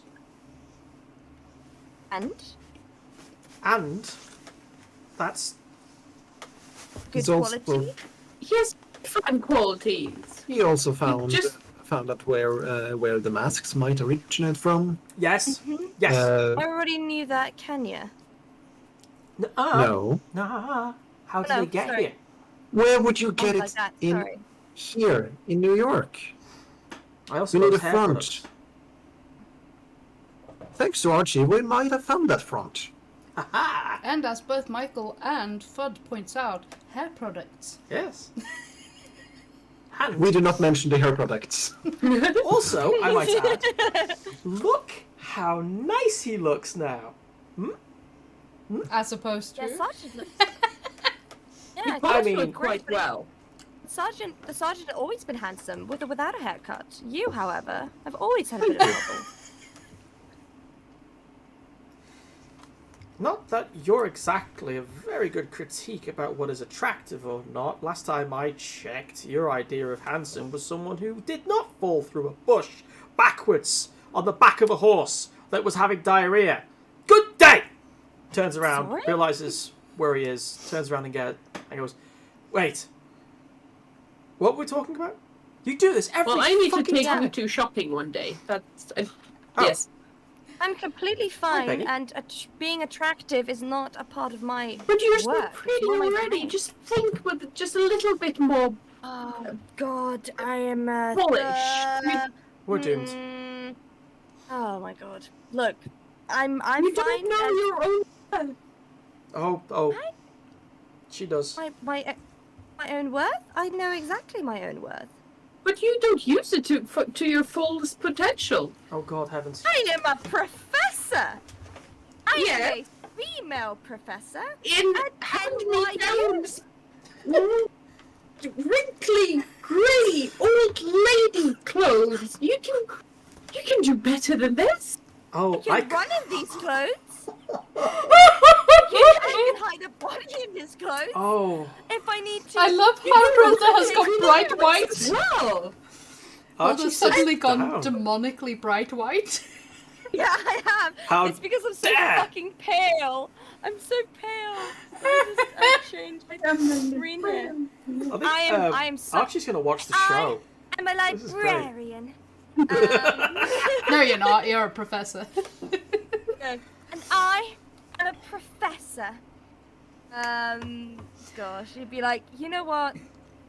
Maybe, Peggy, maybe being pretty and stuff that helps you. That helps you get somewhere. And if people say that looks don't get you somewhere, they are lying. And that's great for you. But That is not my priority in life, and that is not where I'm trying to go. So, Yes? ma'am, do Oh, Jesus! you want that tea? Yes, please, Lisa. Just the good kind. I think we all need it. All right. Did you want that cork board out as well? The one that you fixed all those papers to? Yes, that would probably be a good idea by now. We need something else to talk about. No, thank you so much. Yes, All right. yes. I'll come back with the board and then I'll go fix tea. Thank you. Right. You're such a darling. Right. She trots off, comes back with a big cork board with lots of newspaper clippings and stuff, and the stuff you found, ta-da, and disappears again to get tea. Good lord, she's so quiet. Maybe we should have her in our team. You know, we could have some stealthy ones. No, she can't handle anything more exciting than serving tea. I'm sorry. No, that's fine. I've tried. So There is Didn't go also well. a little bundle of red tatting thread Good. Okay. So, Pink by ribbon? the board. Ashling, Are they going to be pink ribbon? do you wanna Sorry? do something with your magnificent intellect? She just sighs, closes the book, and just walks up to the corkboard and starts putting some red thread. Like I'm just looking at the actual corkboard we have here as well, with the newspaper clippings, putting them in order, and there's the red thread that is already here in the thing. I'm so bad at like describing things. This is why I never should become a teacher. The thing that is the thing thing there. Yes, the mask that does like this. Yes, good. Okay. And the Should never giraffe become a was teacher. described as an animal which was all head tube and lots of long, stilty walker thingies. Yeah, I'm the worst. So yeah, she like looks. So she does that first, and then she looks back. So anything we need to do that is missing, or anything of importance? Well, I mean, there's the new stuff, which I haven't read yet. But Mm-hmm. we have a Do long you, list of... as players, want me to read through the notes that I have updated recently? It's the handwritten notes from Jackson. Oh, Is did we just freeze up? what? Yeah, apparently we've. Nope, nope, there we're back. Oh, It's sometimes it happens. I'm Yes. just really still. here we go. But yes, Okay. do you want me to go through those? New ones. All survived. Yeah, sure. Yeah. Which is mostly Jackson, right? The Jackson's notes. It's yeah. the notes that you got from Joanna, Mhm. which were Jackson's notes from last year. Just a quick question. Those notes are the ones that's summarized Yes. in those sets, Mhm. right? Yep. Yeah. Okay. July 23rd, 1924. Arrived in Nairobi by rail, without complication. I checked into the Hampton House, not a bad hotel, but I must wire Joanna to cover the expense. And then went to meet with some of the local authorities and put out some feelers for occult activity and rituals. To contact British Court Administration, Government House, Kenya Colony Administration, Colonial Secretary of Internal Affairs, Under Secretary Roger Corrin, African Rifles, Paramilitary Police, totally uncooperative, East African Standard, also totally uncooperative. Nairobi Star asked for Smythe Forbes. Kikuyu Central Association, KCA, Akamba, Nandi, Masai. Despite my efforts, the only reliable information I managed to dig up was the name of a good barber. This one from Mrs. Smythe Forbes, down at the Nairobi Star. Perhaps I was asking the wrong people, or perhaps the wrong questions. Regardless, I'll need to start looking elsewhere. One thing is clear, however. The official account of the Carlisle Expedition massacre simply does not hold water. And I suspect it was a slapdash affair, cooked up to deal with the questioning that sprung up around Eric Carlisle's visit. I am cautionary optimistic, as it confirms my suspicions that the incident is fertile ground for a book. More later, have to hunt on some grub.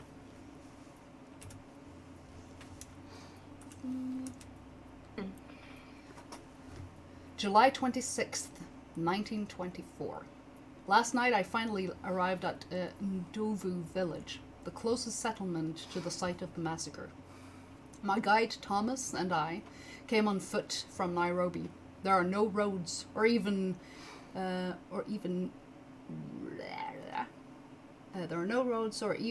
rivers to journey on. The natives are friendly enough, and my guide is a capable translator. I think he speaks more languages than I do. Had him teach me some useful phrases, just in case. He obtained lodgings for the night in one of their small thatched houses. It is in that house I am currently writing and scratching my various itches. It is about 6 in the morning, and we are about to set off, before the heat of the day sets in. If my directions are accurate, it will be a long walk. If they're not, it'll be even longer. Later, I had to go alone. Even Thomas abandoned me. Thomas, who, just a few hours ago, I would never imagine to be so credulous. The villagers call this place the corrupt ground, and none of the local tribes will go near it. Superstition truly is the bane of mankind. I have finally arrived within sight of the crime scene, so to speak. It's quite dark out, and has been for some time. The walk through Aberdare Forest was pleasant, and the local flora here is more beautiful than I had expected. The air is quite temperate, so my journey was more comfortable than I had anticipated. The cool mist of the morning hung delicately on the majestic trees. The smells of the forest, olives, figs, cedars were enchanting. Everywhere I heard the buzzing of insects and the songs of birds, and saw the footprints of deer, antelope. Things grew quieter as the day wore on, and grew hotter, and I made my solitary way through the underbush. My machete was needed only intermittently. I think I'll make camp a little nearer the site itself. As far as I can see, there's nothing to be afraid of. Here. Yet the animals and the people both seem to avoid this place. In fact, there isn't much here at all. I'll explore a bit and make some more detailed observations in the morning. July 27th, 1924. My sleep was uneasy, and I do not feel rested.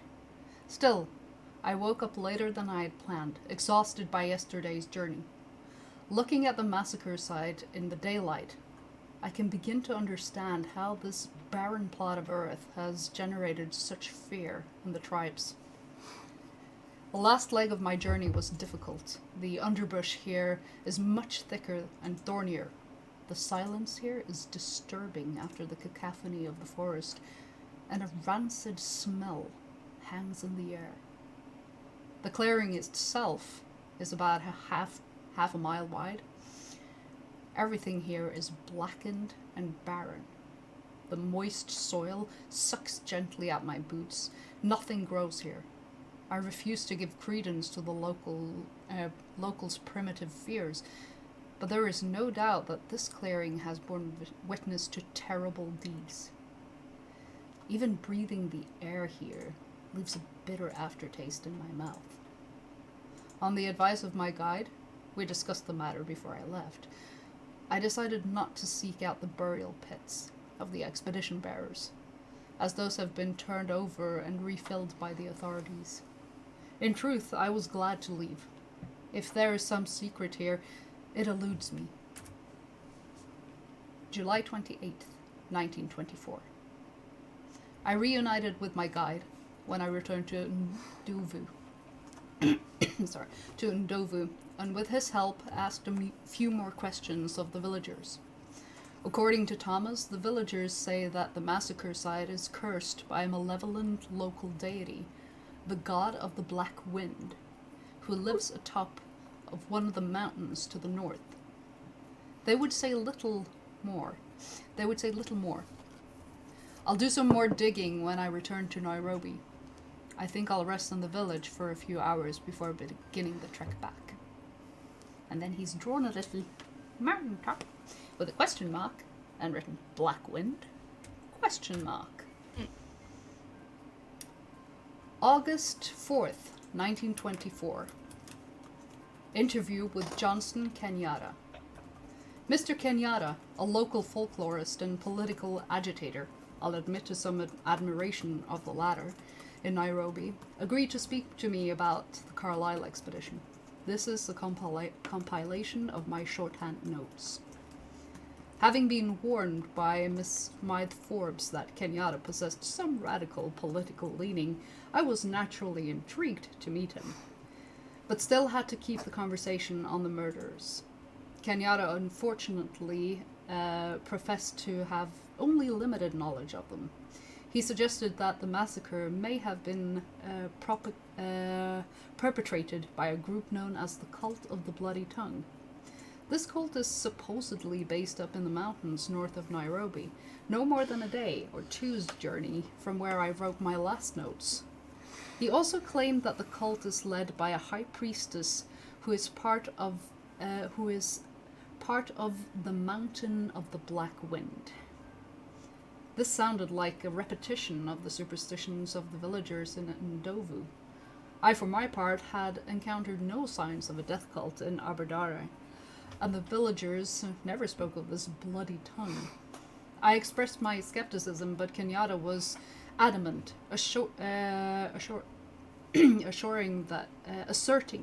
that the regional tribes all hate and fear the bloody tongue, more than famine or sickness or even the government. Although Kenyatta is one of the most capable and informed men I have met, I couldn't help but be disappointed by his credulity.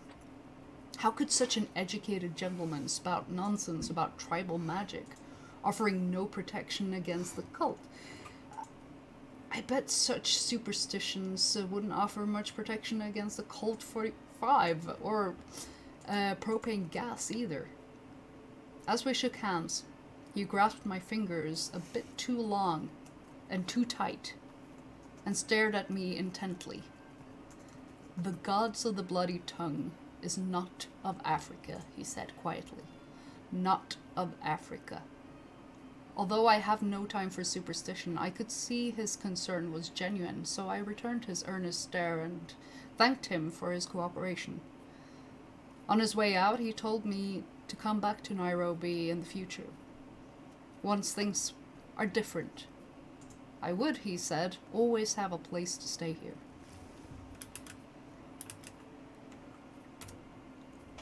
August 6th, 1924.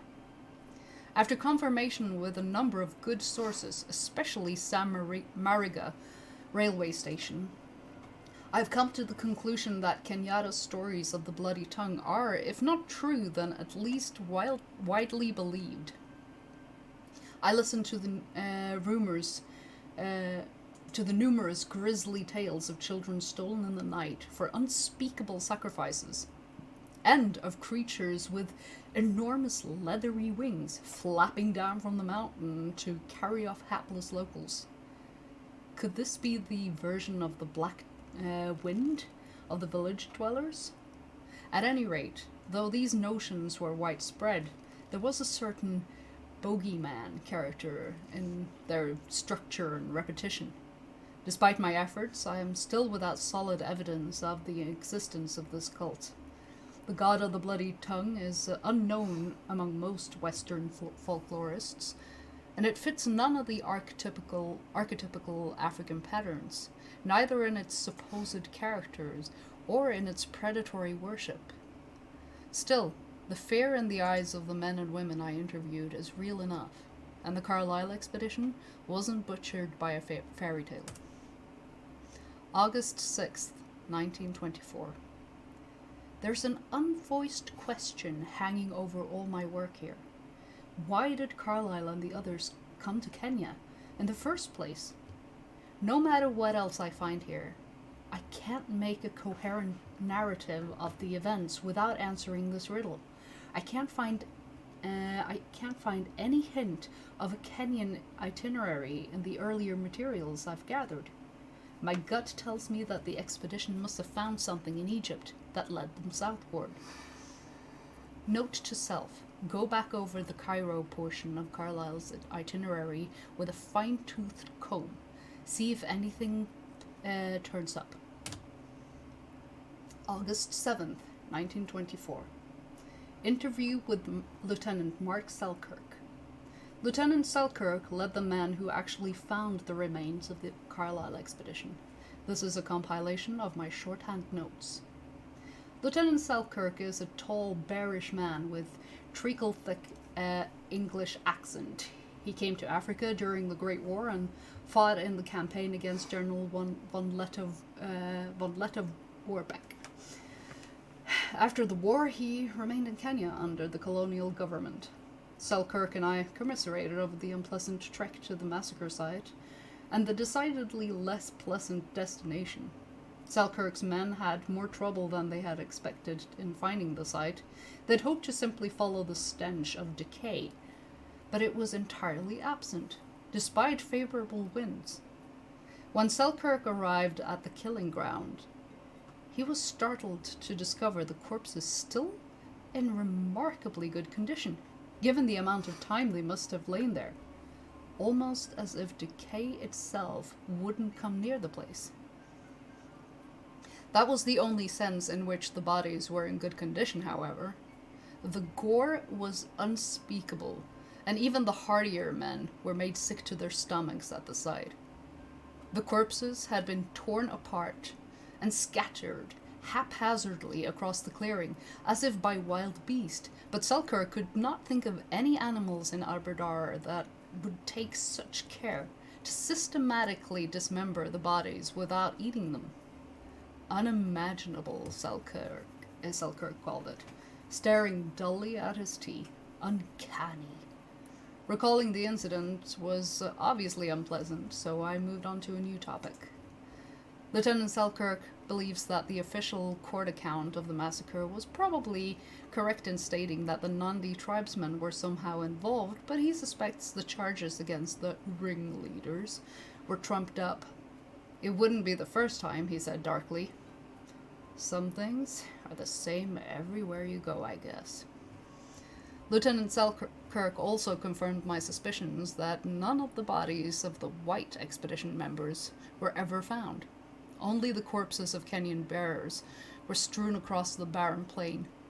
My bitter lack of surprise must have been obvious, as the lieutenant promptly changed the subject to the infernal weather and the previous day's cricket match. I swallowed a remark about British colonialism and considered the interview as concluded. August 7th, 1924. Important. I was at the Victoria Bar for a drink and met a man named Nails Nelson. We fell to talking, and I learned that he was a mercenary. He worked for the Italians along the Somalia-Abyssinian border and fled into Kenya after double-crossing the Whoop Brigade, as he calls them. We discussed my work on the Carlisle expedition. He was familiar with the subject, but more importantly, he claimed to have seen Jack Brady alive in Hong Kong in March of 1923, 3 years after the Kenyan courts declared the whole expedition dead. Three bourbons, and I pressed Nelson for more information, but he had little else to say, save it was at the Yellow Lily Bar on Wangxing Street. Brady was friendly enough when Nelson met him, but apparently guarded and taciturn. Nelson didn't push him. I don't know for certain how much I can trust this soused mercenary, but my instincts say that this is a major break. At any rate, I'm nearly done with my work here in Nairobi. If Brady is alive, maybe the others are too. There were no bodies. What really happened out there in the bush? August 8th, 1924. Preliminary structure for Carlisle Expedition book. Introduction. The players... Sorry.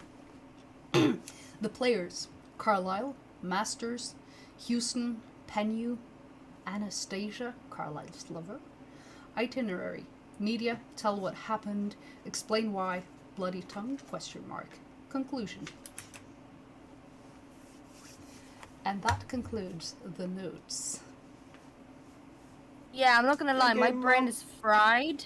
Yes. I am absolutely like, oh lord, that was a lot of information. Yes. And I think that also means that Yep. this is a good Yeah. point to wrap things up so that you can process that information for next time. Hasn't changed a thing. Yeah. I know what I'm doing next time. Me, What are you doing next time? Getting drunk? me and Cooper are going to pay a visit to the Juju house. But Oh, first, yeah. you got a will True. reading to go to, You have Oh, for plans. fuck's sake. and then you can go. Look at, that's the worst thing that could have happened is that he died. Because now it's a funeral, and then it's the will reading. How Hello, inconvenient Game for you. Do I? Inconvenient. Maybe Archie gets a little present. Oh, you know? God, the kind of present from that guy. From a rich author. I claim the law of surprise! Here's a kiss. Here's a bloody kisses that are cursed. Cat? Hello. We have a furry visitor. Bequest first. Hi. Murder after. I don't intend to cause murder. Okay? I will merely defend myself by throwing. I will wield Cooper, and Cooper shall wield the weapons. Wielding a coup. Yeah, Sure. I mean, No lot of. there's no lies in this. Nope. I prepare my weapon. Cooper, yes. Prepare your weapon. Yes. Oh, dear me. Alright, we have to wait 2 weeks. Yes. So, yeah. That was episode 3 of Dangerous Cults and Where to Find Them. We will be back in 2 weeks' time, which Right. hopefully leaves our players plenty enough time to go through all of this information and process it. But dang it, it's the day after Valentine's. Okay. Oh, Valentine's yes, Day. it's going to be post. What's your Valentine? Oh, Post just time. cults. Valentine's It's just, you know, Cult murder stuff. and cultists and gore and... You know what? That's right. Well, you two should come with us when we take on Juju House. There you go. Mark the occasion. Yeah, Yay. thank you. For Yeah. letting us How join. generous of you. You're welcome. You benevolent. guys can go in front. Wow.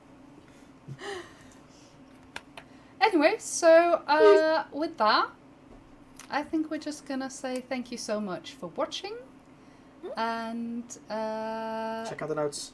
check out the notes. Join our Discord if you want to check out the clues board, and have a still lovely Monday evening If you can.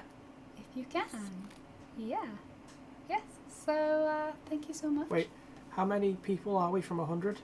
Oh, it's not updated here, but we are 5 actually. 5 people away from Hey. reaching 100 followers. Ooh. Excellent. Tell Grab- your grab your family, friends. tell your teachers. Yes. I don't Teachers. I So- mean, it's not like we have anything else to do. True. Exactly. Sorry. Okay, so thank you for watching, and we will be back in 2 weeks. Bye. Blood and Bye. kisses. See ya. See ya.